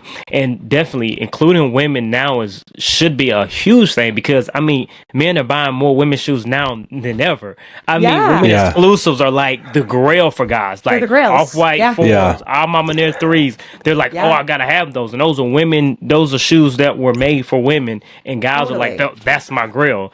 So it's kind of crazy to be like, hey, we're not going to include them on the panel, even though my grills are Off-White 4s. But 100%. And, you know, I appreciate that you guys can recognize that, like, it's not your first thought when you see that, because why would it? You know, like, I also feel like it's not productive to just like rag on guys for stuff that's just like not in their immediate lens, you know? And so, like, sometimes to be able to be like, right, but when I did read the comments and saw the dialogue, I'm like, oh yeah, like, that is kind of weird, you know? And I feel the same, often being like, you know, like, I'm a white girl in sneakers. Like, there's a lot of times when I just need to kind of step aside and like listen in conversations and like understand, and like, how can we help like celebrate so much of the culture? Like, so much of sneaker culture is Black culture. How can we like make sure that is not being like undermined or glazed over in like sharing sambas of the week on a Tuesday, you know? So that's really important to me as well, you know, is making sure that the other piece for us too is like body diversity is a huge thing. Like, I'm like, it's not super hard to show a ton of like diversity across the board in women's sneaker. Like, there's so many fabulous women, but like body diversity sometimes is challenging, where women are like, or age even, you know, it's like women in their 60s, 70s, like looking so cool in their style. And it's like, how can we make sure that like those people feel included as well? And that's not an immediate thought to me either. But somebody whose body looks very different than mine, or who like feels differently in their clothes because they're in a different stage of life, you know, we want to make sure they feel acknowledged as well. So to me, bringing those people into the conversation to understand how to best go about it has been a huge help. I'm not sure how. I mean, you said you do spend time in the States. You spend about 6 months out of the year in the States. But I know in the United States, like, whenever, you know, brands market towards, like you said, body diversity, or even just, you know, people who don't look like the average American, it gets put off as being like woke. Like, that's the word that they, and, you know, just, you know, saying that people look differently or people are different is now woke and is being attacked now. So I think this stuff is so, I mean, it's not just about sneakers. Like, it's just about like, this is the world that we live in, and we have to, like, there's a line, right? Because sometimes it does feel performative, right? You know? Like, Absolutely. Like, if absolutely was just like 5 really cool Black women, like, it'd be like, why is this white woman like? It's you know, like, I do think that it's, you need to be like consciously thinking about how you like include it, but it comes naturally when you include those people behind the scenes, and like that's what we see for the industry, right? Like, when you have diverse opinions in the boardroom, in the marketing conversations, you get a more holistic lens, and that's even like where it comes down to with Common Ace in its simplest form. I'm like, right, everything about this space has been so dictated by like niche fashion men in like streetwear and sport, and then I'm like, right, you don't have like anyone representing like the everyday female consumer in a lot of these spaces. So it's the same, just all at different levels. I mean, you brought a you introduced us to a new consumer today. Like you said, the accountant or the financial girl in Seattle, right? Like Rachel works at Deloitte. Like she's going into the office 3 days a week. Like Rachel. That's Rachel. not Everybody knows a Rachel, you know? Yeah, but like that's never been, you know, whenever we even with this podcast, right? Like I don't think we're ever thinking about Rachel who works at Deloitte. You know what I mean? Rachel, but and it's like, but Rachel could the money, guys. Rachel the money. Rachel wants to know. Rachel's got a boyfriend who needs to be getting out of Allbirds. Like, you know, like we got to talk to Rachel. You got to talk to Rachel. We got to talk to Rachel. 100%. We got to get sponsored by Erewhon. Yeah, absolutely. Absolutely, you do. Like, that's what you got to do. And I think it's just about, like, I find sometimes when I speak about that consumer, I never wanted to come across like I'm like making light of that, you know, woman because she's my best friends are Rachel, you know, and like one of my best girlfriends, she was down in Japan with me. She's an engineer at Amazon. She's brilliant. She like lives such a cool, full life. She doesn't know what any of my sneakers are called. Like she doesn't need to, you know. Like, she's interesting. She's funny. She's smart. She's cool. Like. All of these women they're just like interested in different stuff than you know? And, you know, it's interesting because walking through the Atlanta airport a couple weeks ago and just, you know, of course, the first time I'm doing it, I'm looking at people's feet, like, what are they wearing? Yeah. And I was impressed. I was like, there were definitely some Rachels who were walking through the airport who had on like cool with heat. Yeah, with heat. And sometimes it was the heat that was like, this is known heat, and sometimes they had on the heat that was like, okay, like if you know, you know, if you know, yeah, totally. So yeah, we got to start. You got to start talking to the Rachels. We got to start talking to Rachels. Like, a girl stopped me in Tokyo the other day, and she was like, I follow you on TikTok. And she's like, I thought it was you, but then I looked at your shoes and I was like, oh, it's definitely her. Yeah.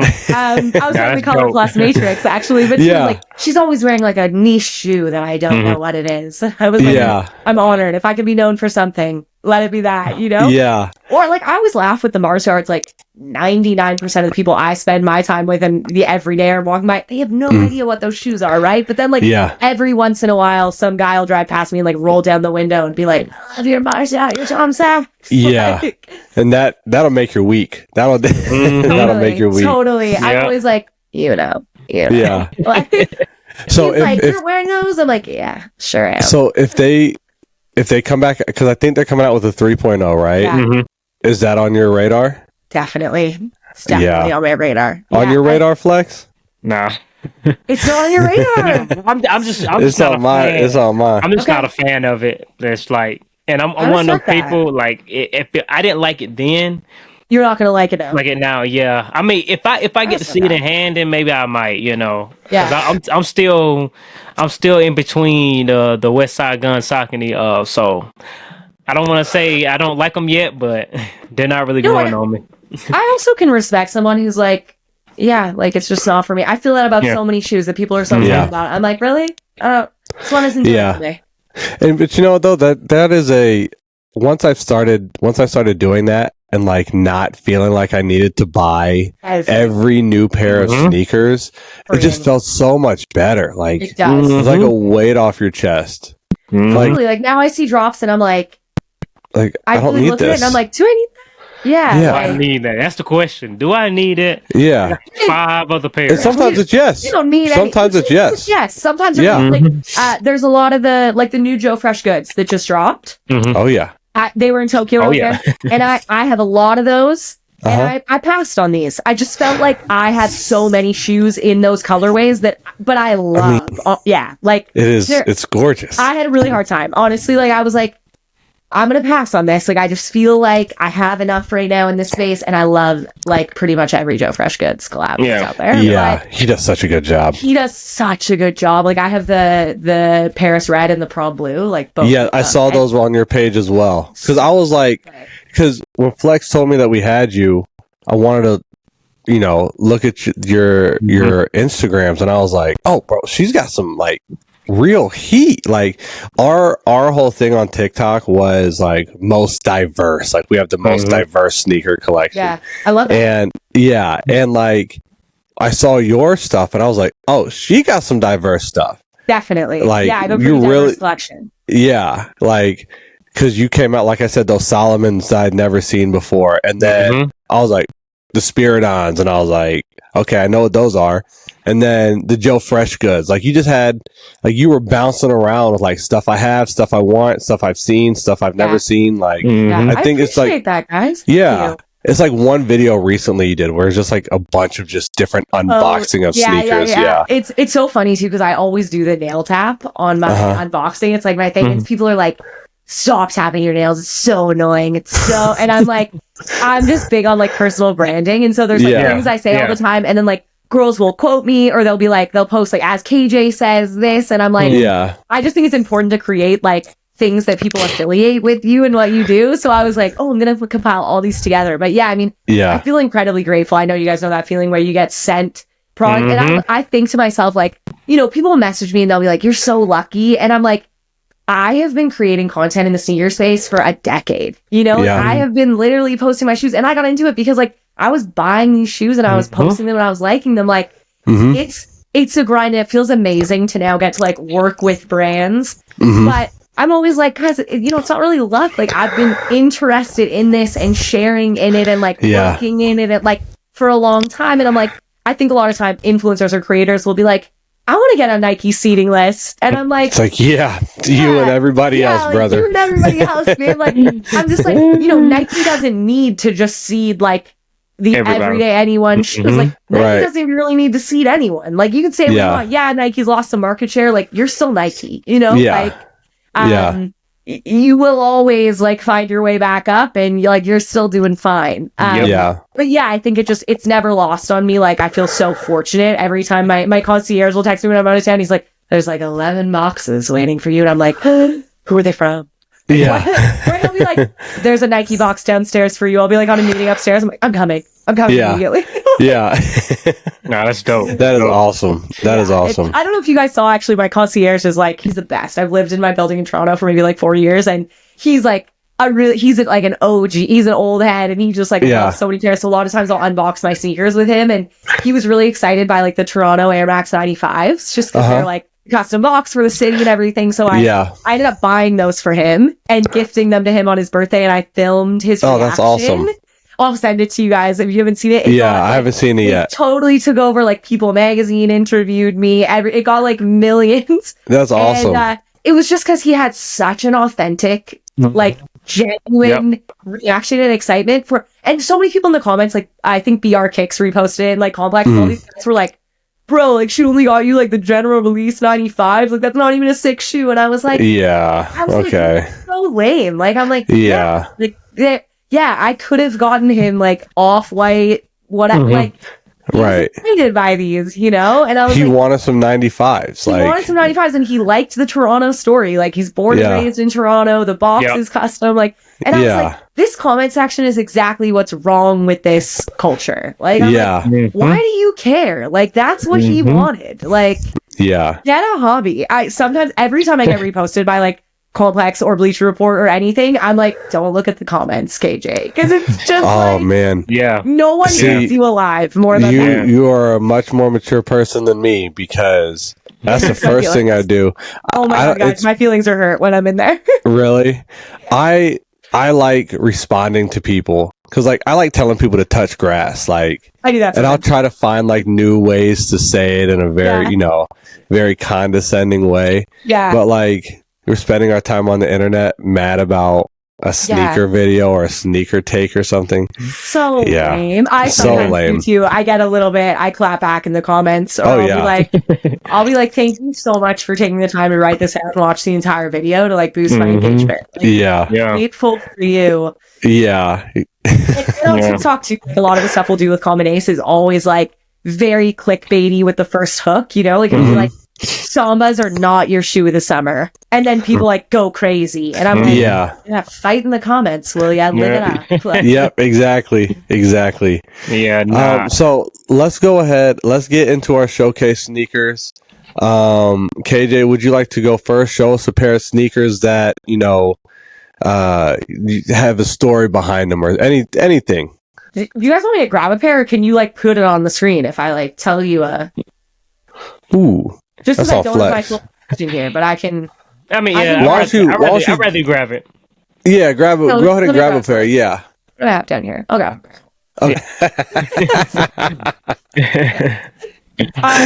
Okay, guys, I don't have my full collection here, so I'm working off what I have from Japan. It's all good. So I'm actually, if it's cool, I'm gonna do the We love Saucony over here. We love Saucony over here.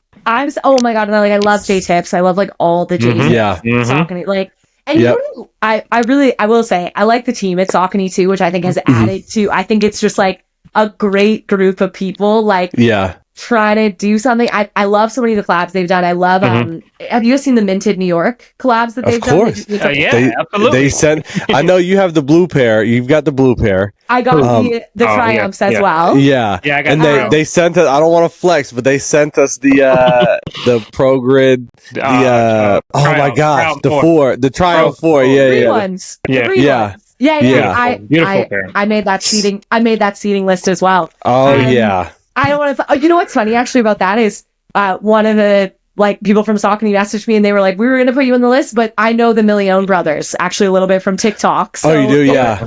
Yeah, and they are. I will say, nicest guys. Like they seem like it. They seem like they're really nice. Nicest guys, and so I love seeing people like that get to do interest. I'm like, yes, like this shoe. I will say, like, a little bit of a sleeper for me. I didn't realize how much I would like it. I love the hairy suede on it. Yep. I think the detailing on it goes crazy. Yeah. They're so comfortable. And it's funny because it's like, I love shoes like this that people look at and they're like, it's a colored sneaker, but it's such a neutral. You know? Like, I'm like, you might look at it and be like, oh, that's hard. I'm like, this goes, it's like a sand, like. Yeah. It's. Because you also have the Star Cow joints. You seem to really like the Star Cows. I love the Star Cows. I'm so glad you mentioned them. I missed them this week, actually. When I was gone, I was like, damn, I should have those. I love a tonal shoe. The girls in Combinace always laugh because they're like, KJ's always like, it's tonal. Yeah. And I'm like, I just love like a tonal sole with the, I think it's so clean. I love the armor. They do like the green in that too. And it's beautiful. Yep. I'm such a fan. I also just love, this is like one of my all-time favorite colors. Like I just love like a beautiful tan, golden, like Flex's hat too. Like just that like a perfect tan. Like you can't go wrong. It always looks like a khaki. Yeah. And I could not believe like when you're in Japan, the streetwear is serious. Like people, there's some serious style. They have everything. Like the fact that I was getting stopped on the street multiple times from people to be like, whoa, what are those? I was like, I can't believe you're asking me. Like, you're looking fire in all these hits. So, yeah, these are definitely one of my favorites right now. I'm like a huge fan. Yeah. Have you seen Color Plus Company's other? Is that a Canadian? No. No, I'm thinking. I know Raised by Wolves is. Yeah. Raised by Wolves is Canadian. Dime is Canadian. Dime, yeah. I don't have any of their other collabs, but I've seen some of them. I think this one is my favorite, though. I will. Yeah, because I really liked the Grid Shadow 2 model, and they did 3 of those. Yeah. But that Matrix, it's something about the Matrix model that is just I love it's incredible. So, Saucony has some really interesting silhouettes. They do. Like, even I look all the time, I'm like, you look at a Shadow, like that's like such an easy everyday pair. Yeah. It's so they've got like it's just like it's kind of narrow, which I like. Like I think. But those vents on the side, the bumps on the side, like so cool. That does it. That's what does it for me. Yeah, like for the Matrix. So much intention. I really like the rope lace. I like that we're doing interesting things with laces, you know? Like I agree. I like to switch out my laces. I like rope laces mixed with flat laces. Like, I think it's a fun way to show your personality. Like, you can really change a shoe by doing a different lace. They were doing the fuzzy laces for a while on a bunch of different sneakers, like the Bricks and Wood 9060, and like the Brain Dead Club C's. Like they did these fuzzy laces, and I was like, this needs to stay in sneakers. Yeah, you just love like, you know, we're re-entering the era of like hairy suede, like you're seeing the air riffs and stuff, like just like interesting texture that just adds so much. Like you can have a really simple colorway and then you get like mixed textures in there, and it's like it really makes things feel elevated and more interesting. Yeah, absolutely. I love that sneaker. I'm happy you brought it. That was going to be mine. I had live. Even when I saw this, we were filming on Sunday, I was like, oh no, what shoes do I have with me? And I was like, it's okay. I have a couple good ones. Yeah. All right, Flex, you want to go next? Yeah. So my showcase shoe is another Saucony shoe. I was just today. It's a good thing I did it. Hey, it's a good thing I did it. So nice. Jennifer just sent these over to us, and I can honestly say these are way better in hand. The blues on this, beautiful. So much better in hand. The brown, wow. Yeah. Yes, I mean brown and blue. That's an interesting combination. Yeah, exactly, and that's they did an Air Max Sunder. Nike did a Sunder with kind of the same color combination, and that works better. It works better on the Saucony because it's broken up, but it's a really interesting color combination. Yeah, I mean, I'm always, wondering, interested on how like the colors are gonna look once I like get the actual shoe.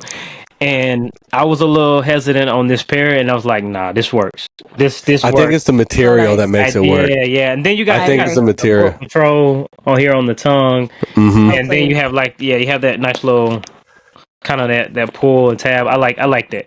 But again, Omni-9 is my favorite silhouette. I thought I was a Triumph 4 guy, but Omni-9 is my silhouette. I think this is nice. Pair number 9. The Omni-9 is big in our workout to wear all day series. Really? Always because we're like, it's so comfortable, but there's so many versatile colorways, and it's like you can then throw that on with like, pants and run your grocery shopping, and you're like, oh yeah, these look sick. Yeah. Yeah, that's a good pair. Yep. I went out of my comfort zone this year on with the Solomon. So my sneakers, and this is a shoe that I thought was a KJ the Whisper. shoe. The Whisper. The Kith Whisper. These are the Kith. Yeah, this is the butter colorway. I got. Well, I'm a big Kith guy. I'm wearing a Kith tee today. Baby. Oh yeah. So this is the butter pair. That's our common ace color, lemon cream yellow. We say. Really beautiful. Yeah. Yeah. This is a great pair. I got the other pair, the brown and green pair. That's kind of like the that New Balance 991 V2. Yes. But yeah, this is my pair. I really really like these.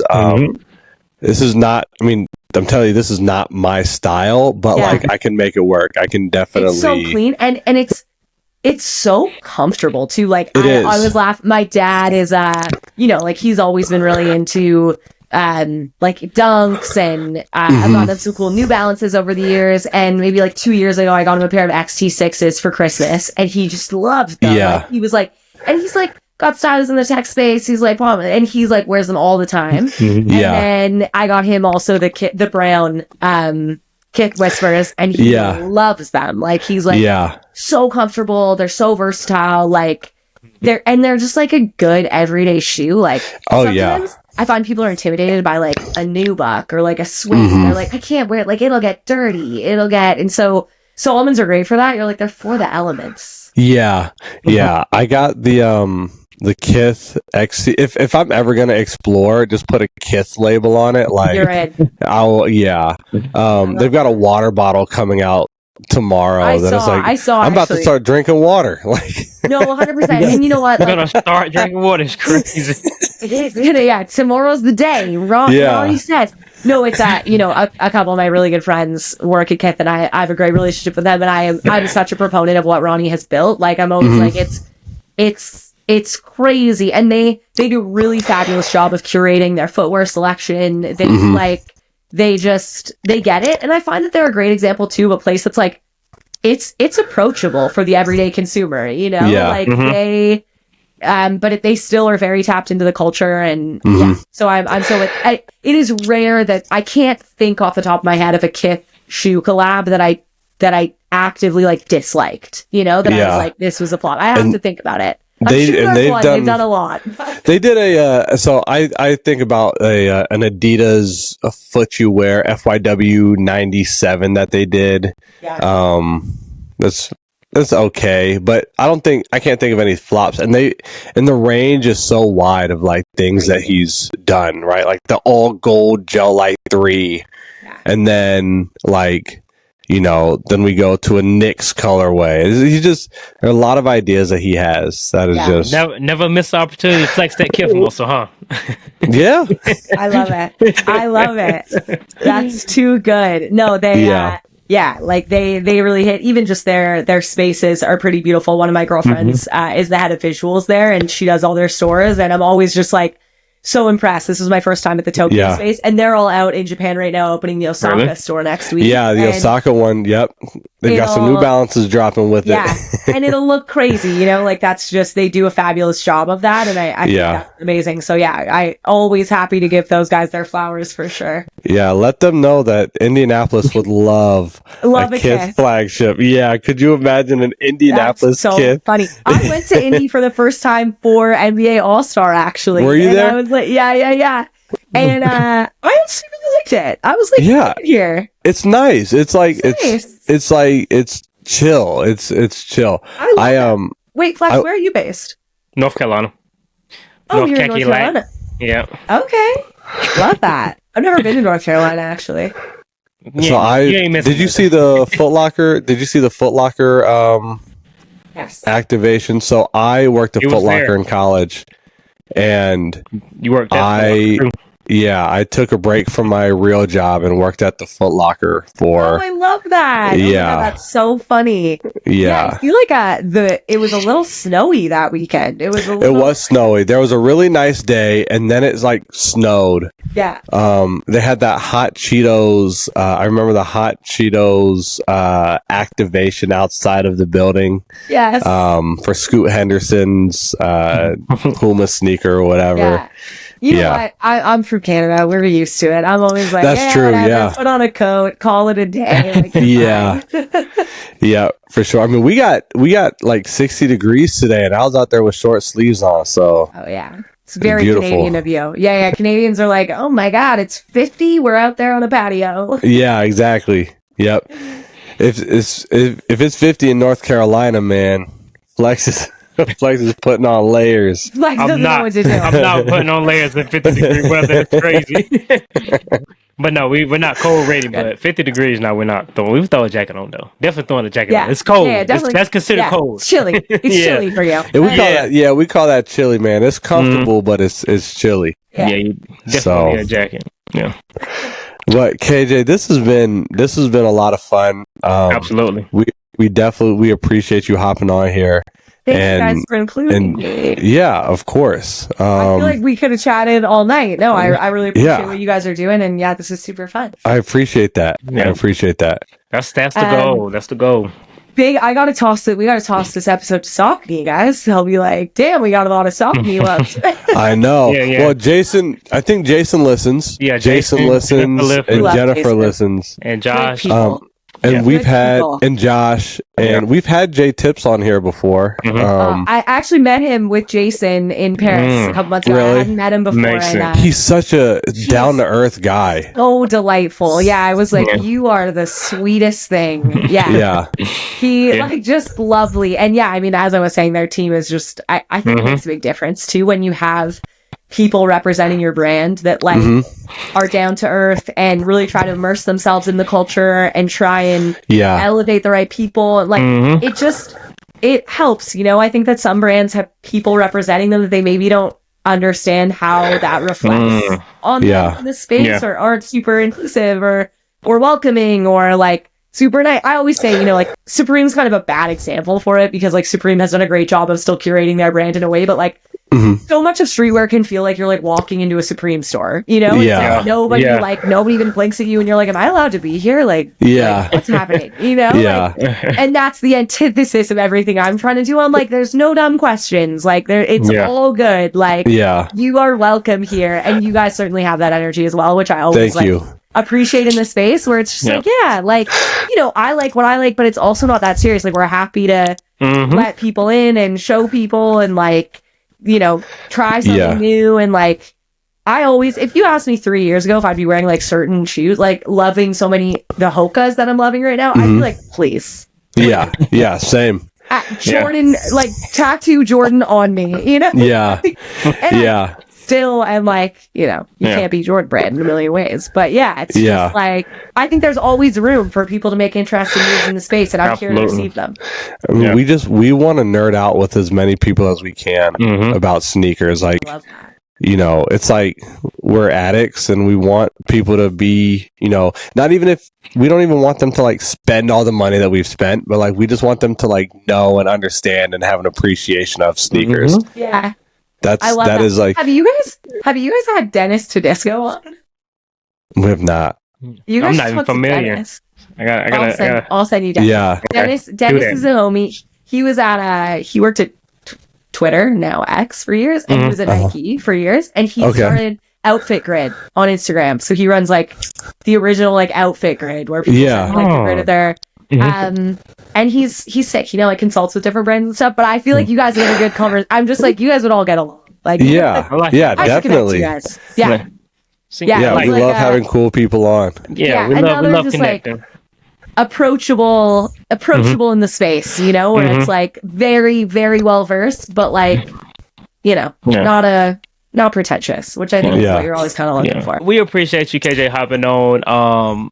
I honestly didn't think you were gonna reply to us. Flex texted me. He said, "Hey, we got a big one this week, man." I was flattered that you reached out to me. I was like, "Yeah, oh man." Yeah, no, absolutely. I had literally I was talking to Jennifer from Saucony, and I was asking her. Yes, I was asking her to be on, and I had literally just followed you on my personal account, and she was like, "Hey, you should check out my friend Katherine." And I was like, "That's crazy." I literally just followed her, and I was like, "Yeah, I definitely do that." But yeah, no, we again appreciate you. You're always doing your thing. You're traveling, so for you to hop off the plane and hop on the Soul Brothers podcast, that means a lot. My pleasure. And you know what? Jen is a great example of someone who like is always putting people on. I'm like, she really and is so just like present. Like she actually sent me the Matrix. I hadn't even seen them. Like I hadn't even seen them teased. I just like, I don't know where I was, but I had missed them. And she was like, I just know you're gonna like it. Like I know your style. I know your and I'm like, you're busy. Like you're doing your own stuff. And for you to like have like that is such an asset to a brand. I'm like, that goes so far for me. Like I'm sure you guys have been in this space. Like I've sometimes been seated stuff. And again, I'm always grateful, but like from certain brands who maybe have like a Canadian agency or something, and they'll see you like a shoe that's like on sale at like Champs somewhere. So, and I'm like, it just feels like kind of a waste of a product to go to something, like, guys, like, it just feels like you're maybe not like reading the room or feeling like that's really a fit. Like, by no means do I only need you to send me like the rarest collabs ever, but it's just like, I also appreciate when brands are mindful of being like, nobody needs to get 20 sneakers a month. Like, let's think about what really fits. And she's just like so intentional with stuff like that. And she is. Yeah. And I'm just like, I think every time we've asked her to be on the podcast, she has thrown us to somebody else. She's given, you know what I mean? It's like, all right, look, Jennifer, because I know she's going to listen to this. Look, Jennifer, we love her. It's your turn. Like, it is. Stop it. Stop putting other people on. Such interesting insights. I'm like, no, like, talk about someone who really, I'm like, you deserve your flowers. Like, honestly, I'm like, Saucony, you got a good one in her. Like, she's a gem. She's a gem, that one. I'm like, I'm a big Jen fan. I love it when you guys were like, Jen, something. I was like, of course it was Jen, our girl. Absolutely. She'll randomly hit us up and be like, hey guys, by the way, like, put you on the seating list for the Foot Patrol. So I'm like, okay. Like, right on. Appreciate you. She's a good one. Yeah. And I mean, Jason, I got to meet some of their team out of Paris, and everyone was just like super nice and, really like, humble in everything they do. I find that's a lot of people, a good friend of mine is Mark has at A6, he does sports style, and he's very, even a year ago we were, having a drink and just laughing about how he won't even, I'd be like, you're really having your moment right now, like, are you really? Yeah. And he's like, no, you gotta just like keep your head down, like everything goes around, like I think a lot of the best people are just like, I've been in this a long time, I'm excited that like we're hitting and we're having a good time, but like work never stops, and like we're just excited to collaborate with good people, and I'm like, it's just like fun when you're like, man, there's the people that are in it, it's just like a good community of people who are excited and want to geek out. So well, and we talked about this on Saucony, on Jason's episode, but like Saucony has changed so much since he's become since he stepped into that role,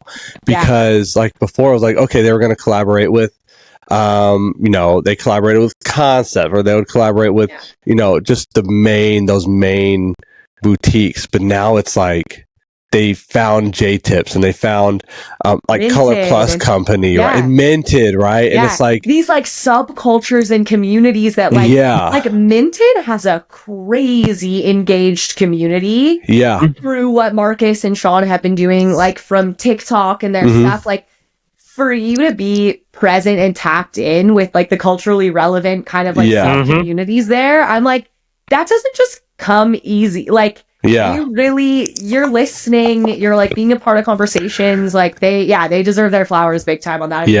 What they've been doing. Even like Trinidad James, like just cultivating that with Trinidad James, and just like so sick. It's more than just like funny. One of my favorite Saucony collabs this year was the Nessies. Yes, the Nessa. I loved that. It's so good. Like, it was so good. Yeah. And I was like, I also just like I'm like the Loch Ness Monster just like fascinates me. And when they sent me that, I was like this is so cool. Like it was just such an interesting collab for me. And I like, my understanding is when End does collabs too, like they typically don't like them to just like sell out. Like they want to have the inventory, they want to have so those like were sitting for a while, you could get them. And I was like, that was an underrated collab they did this year as well. It was. I purchased that shoe. It was just such a good. Yeah, it's so good. Did you you got those too, right, Flex? No, still on my list though. Yeah, they're very good. Yeah, those were. I actually was at one of the events I was at in Paris. The End guys were there, obviously, for Fashion Week, and they were all wearing them. And I was like, "This is one of my favorite shoes." I love that this is what you chose to wear tonight. Yeah. Like, this is fire. Yeah. And End's another one who doesn't miss often. I agree. They're actually one of our biggest retailers on Combination. Really? We link through to End all the time. Yeah. They have great inventory. Like I don't really like to link to places where it's like, oh, okay, great. Like you have nothing. Yeah. And they're like they got a 4.5, like a random 4.5 and a 13. Yeah. Like so helpful for the girls, and their curation is usually spot on. Like I think they do a really good job. I think they're a little bit of an underrated retailer sometimes. They are, especially because they've got things that I can't always find over here in the States, right? Totally. Like, yeah. Like they're really good. I'm like such a fan of, and they're kind of low key. Like I thought they're kind of low key in everything they do, but like they have great stuff. I've been to their flagship in London. Their store's beautiful. Like really. Yeah, like I'm a fan. I'm a fan of them. Anytime they do an interesting collab, I'm like, usually hits. Well, the first pair of Sauconys that Flex got was an End collab, the Brain, Gridazora. Yeah. Like they do. I don't know their team well at all. Actually, I feel like they don't even really realize, because so much of our affiliate stuff goes through third-party platforms, so we can just like plug in and use that. And I'm like, that's a team I feel like I need to get to know a little bit. I'm like, I like what you guys are doing. I'm intrigued. I'm following along here. Yeah, absolutely. Yeah, End does so many good things. It is almost impossible to hit on a raffle on End. Yeah. But their collaborations are, I mean, they're the Wasabi, they've got a Wasabi Gel Light 3. Yeah. That's so good. It came with like chopsticks and and then the gray heron and the rainbow eucalyptus. I mean, just so many great sneakers from End. So good. Yeah. I could sit here Man. No, I so agree. I'm like, they have really, really good stuff. Like and if any of you are listening, we're impressed. Please. Yeah. I know. We're trying to get our next guest, so we're shouting out everybody. Yeah, we're shouting out everybody. Shout out everybody. No, I would love to I honestly think you guys would have a really good chat with Dennis. For sure. I'm happy to do the link, but I really appreciate you inviting me on. A super nice to meet you guys. Yeah, nice to meet you too. Yeah, nice to meet you too. If you need some Canada Rex, Morgan, and if you cross paths in a city, we'll grab a drink or something for sure. Absolutely. I'm excited to travel to Canada. People will welcome you. Look, I need to see what this poutine is all about. It's pretty good. I need to see what this poutine is all about. Yeah. It's like French fries and gravy. Flex. I feel like I can say that because I do spend so much time in the States. I'm in LA and New York all the time, and I love so much about the States. It's beautiful, and really big cities too, and really interesting people doing cool stuff, and like the geography's crazy, like our mountains and our it's pretty spectacular. And so I'm always like, get up here and you'll see, Yeah. It's a good spot. I don't know how anybody in the United States could dislike Canada. That's just I feel that too.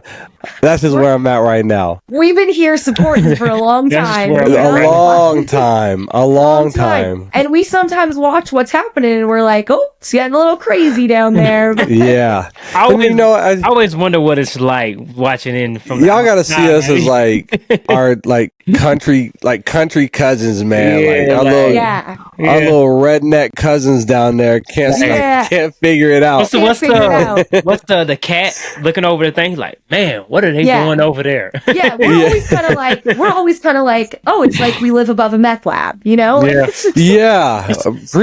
that. No, you know what? I'm kidding. Like, I love so much about the States. One of the things I actually love the most, from like culturally, is my dad always used to say this to me, is like, Americans aren't shy about like money or their next best opportunity, and like sometimes Canadians can be similar to like Australians, like tall poppy syndrome. Like it's kind of like, do good, but not like too good. And do like, I find, Americans are just like, there's a level of like ambition and hungriness, and like people aren't shy about money and it's called greed. More and look, there's a line as well. I think, coming back from Japan, I posted on my story yesterday. I was like, something I love about Japan is it's a great example of how not only a city operates efficiently as the biggest city in the world, but you also see how a society operates as a collective, where it's like, everybody, there's no garbage cans anywhere because you're just like responsible for your own trash. And it's the cleanest city you'll ever see. There's no garbage. Yeah. And if someone's not feeling well, they'll put a mask on public transit because they're like, I'm traveling with like hundreds of thousands of people and I'm sick. Like, I don't want to get someone else sick, And North Americans, it's like, God forbid we inconvenience ourselves for someone else. In a very American move, I got sick. I guarantee it happened on the plane, but I got the flu on the plane, and I was seeing people with masks on, and I was like, this seems like something I probably should have done. Like, I hope I don't get sick. And it's just like not really normalized in the culture, right? But it's just like in Japan, it's so densely populated that people do it, but they don't wear them to not get sick. They wear them to not get other people sick. Yeah, and it's the concept of that I'm like, wow, imagine if we all just kind of decided that like, collectively a community is better when we treat it as such. And it's like, you might as well be burning an American flag right now saying that. Look, Canada's very similar, we're North American, like you very much see the same thing up here.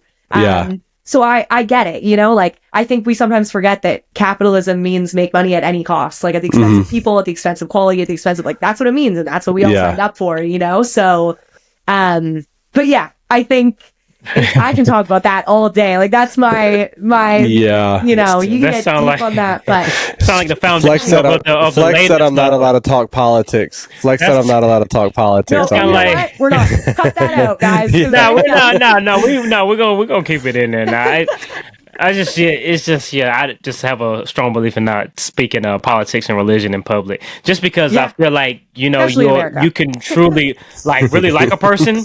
And then y'all start talking about, you're just like, whoa. No, and it's you so just true. see, and it all makes sense. You know, I always say too that like so often I think people lose sight that at the end of the day, we all pretty much want the same thing. Like genuinely, if you ask people, like we pretty much all overlap on those things, and we just like lose sight of them in a lot of the mess that's around us. But I find like at our core, you know, most people are like, like, you know, and I want that person to be okay too, and I want to be able to succeed myself, and like, you know, we're all pretty well aligned, despite the fact that but a lot of people just like try to knock you down and make them feel better about themselves. Like, you know, that's why I always say like, you rarely get criticism from someone you trade places with, so if more than likely they're wanting to trade places with you, like, man, I wish I was them. It's very rare that somebody who's doing more than me or is like criticizing what I'm doing, you know. So because you respond with like, so what would you do with, you know, they're like, I was just playing, bro, I don't know why you get mad. It's like, that's why I try not to be trolls on the internet. I'm like, oh god. I get a little fired up. I'm like, I'll tell you. But sometimes it's too easy. Like it just doesn't even seem fair anymore. It's not even fair sometimes. No, I just ask, are you okay? Is everything all right at home? Just you good? Like someone maybe needs to check on you. I actually feel bad for you. I mean, sometimes people be like, you know what? I have had a hard week. I was like, don't take it out on me. I'll sometimes go back to someone and they'll be like, you know what? I'm sorry. We were so tough now, were we? It's kind of like, damn. I know you're gonna make me feel shitty, but whatever. I'm like, it's fine, guys. Like, I was upset, but like those comments do in fact hurt my feelings, but it's all no, you're actually pretty cool. You just earned a follow. I'm like, how do you go from talking to, oh man, you're so cool, I want to follow you now. Know. I'm like, actually, you don't need to follow me. Like, keep this energy elsewhere. But most of the time, they already follow you, which is crazy. I'm like, you're talking this, this every video you're under my comments, yet you're still following me. All you gotta do is just like, you're so mad. Just follow me. That's it. Closing remarks. If there's anything that you could tell the women's of the sneaker fashion content creation spaces, what would it be? I think it's just the constant reminder that, you know, if you like it, then it's cool. Like, I think, you know, leaning into figuring out who you are. And my biggest advice for people who are trying to build something of their own, whether it be in the startup space or the footwear space, or like genuinely give more than you take in every capacity. I feel like so many of the opportunities that have come my way have come from, you know, me being willing to add value or participate in something, or you know, say yes to things that come along, because you just never know like who you'll meet or what comes out of it. And I think so often people are so focused on what can I get, what am I getting from this? And I think if you flip your perspective to be like, how can I add value to the things other people are doing, it comes back to you tenfold. Yeah, absolutely. I like that. I appreciate you hopping on. You definitely made this a lot easier. I've always tried to like pride myself in, as I'm like, I try to be pretty consistent, like on the internet with how I am in real life, you know, like, because it is weird when you meet someone and you're like, oh, I don't think it's gonna go that way. Okay. But no, I really appreciate you guys including me, and for sure. It's always fun to get to geek out, and call me anytime. Part 2, whatever. Part 2. All right. Part 2. Already. I like it. Part 2. Any closing remarks, Morgan? No, this was a lot of fun. We definitely appreciate you joining us. Absolutely. Nerding out about sneakers. Like, I mean, this is going to be a long episode depending on how much Flex cuts out. There's a large amount that's going to get. There's a large amount that's probably. I'm going to let y'all know right now on my timer it says 2 hours 19 minutes. Right. I want to see how much gets cut out. It's probably like one. I've been like probably like 140. You think so? 140. Yeah. That's so long. That is a long. But this is a good one. No, absolutely, it's a good one. We definitely appreciate you. Yeah, for sure. I love when an episode comes together and we don't have to do it just plays like itself you're reaching out. for conversation. That's We've all been there. Yeah, those are the perfect conversations, and those are the perfect you'll be getting a follow from my fiance, so we can, you know, I love a French-speaking American, my girl. Yeah, and she's getting her PhD in like Irish Irish like literature. So just okay, and she got her master's. I love to learn. I know, and I've got my bachelor's degree, and I'm a tennis coach. Like I'm still trying to figure out how I pulled. How did I pull that? You know what? I love a man who can acknowledge when he's batting up. The smartest men should always feel like you're batting up a little bit. So I respect that that. Yeah, she's been doing her tests this week, and I'm like, I had a tennis lesson, and I taught somebody how to hit a forehand. And you know what? We all contribute differently. Exactly. And that I have such respect for people too who like choose to do what like they enjoy in their days, like regardless of what that is. As someone who has like chosen to not go big corporate personally and stuff, and there's like downsides to a lot of that all the time. But like your life is short. Like you got to do stuff that makes you happy. And I love my job. I love doing it. I'm sure you love your job as well. I don't think you'd be as good at it if you didn't. Totally love it. So I appreciate Flex. One day we'll figure out what you do. I can't. I signed the NDA, so I can't talk about my job. Respect. Are you serious? Is that real? No, serious. All serious. No, I'm serious. It was like a spy. He was a spy. I'm not a spy, but no, it's just because of like patents and technology stuff like that. So like they're real. Like don't talk about it. No, don't talk about it. Like they probably listen to my podcast just to see if I'm saying anything about like what we do. So that's why I'm always like, you never know. I respect that. But you're a good secret keeper then for sure. Absolutely. You are a good secret keeper. But I need to tell you, quality. I need to start giving you my secrets, Flex. Yeah. I don't think I can hold it anymore, man. When I need to really lock something up, I'm calling you. Oh no. Please, nah. I'm always there to be a listening ear. But no, I'm big on loving your job because I'm a little more serious about the podcast thing simply because Morgan loves his job, and I always tell him like I appreciate and I admire you having something that you wake up and love doing because that's hard to find. That is hard to. It is. Like, oh man, I just can't wait to get to work today. So like I always tell him like go ahead and work or go ahead and do your thing and when this really takes off. Then I'm gonna ask you, hey, buddy, I'm gonna need you to clock out. Come on, come on over here. I'm gonna need you to come over here and really take this serious now. But yeah. But 100%.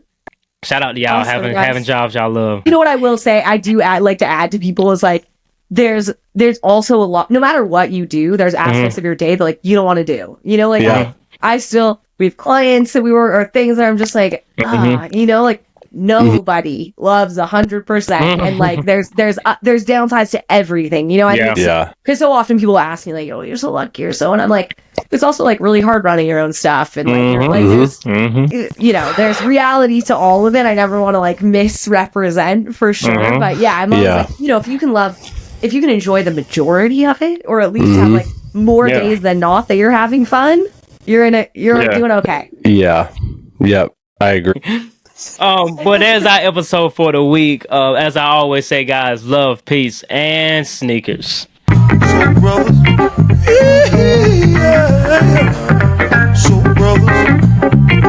retro 3s, Metallic 7, retro 11, sitting on freeze. They got so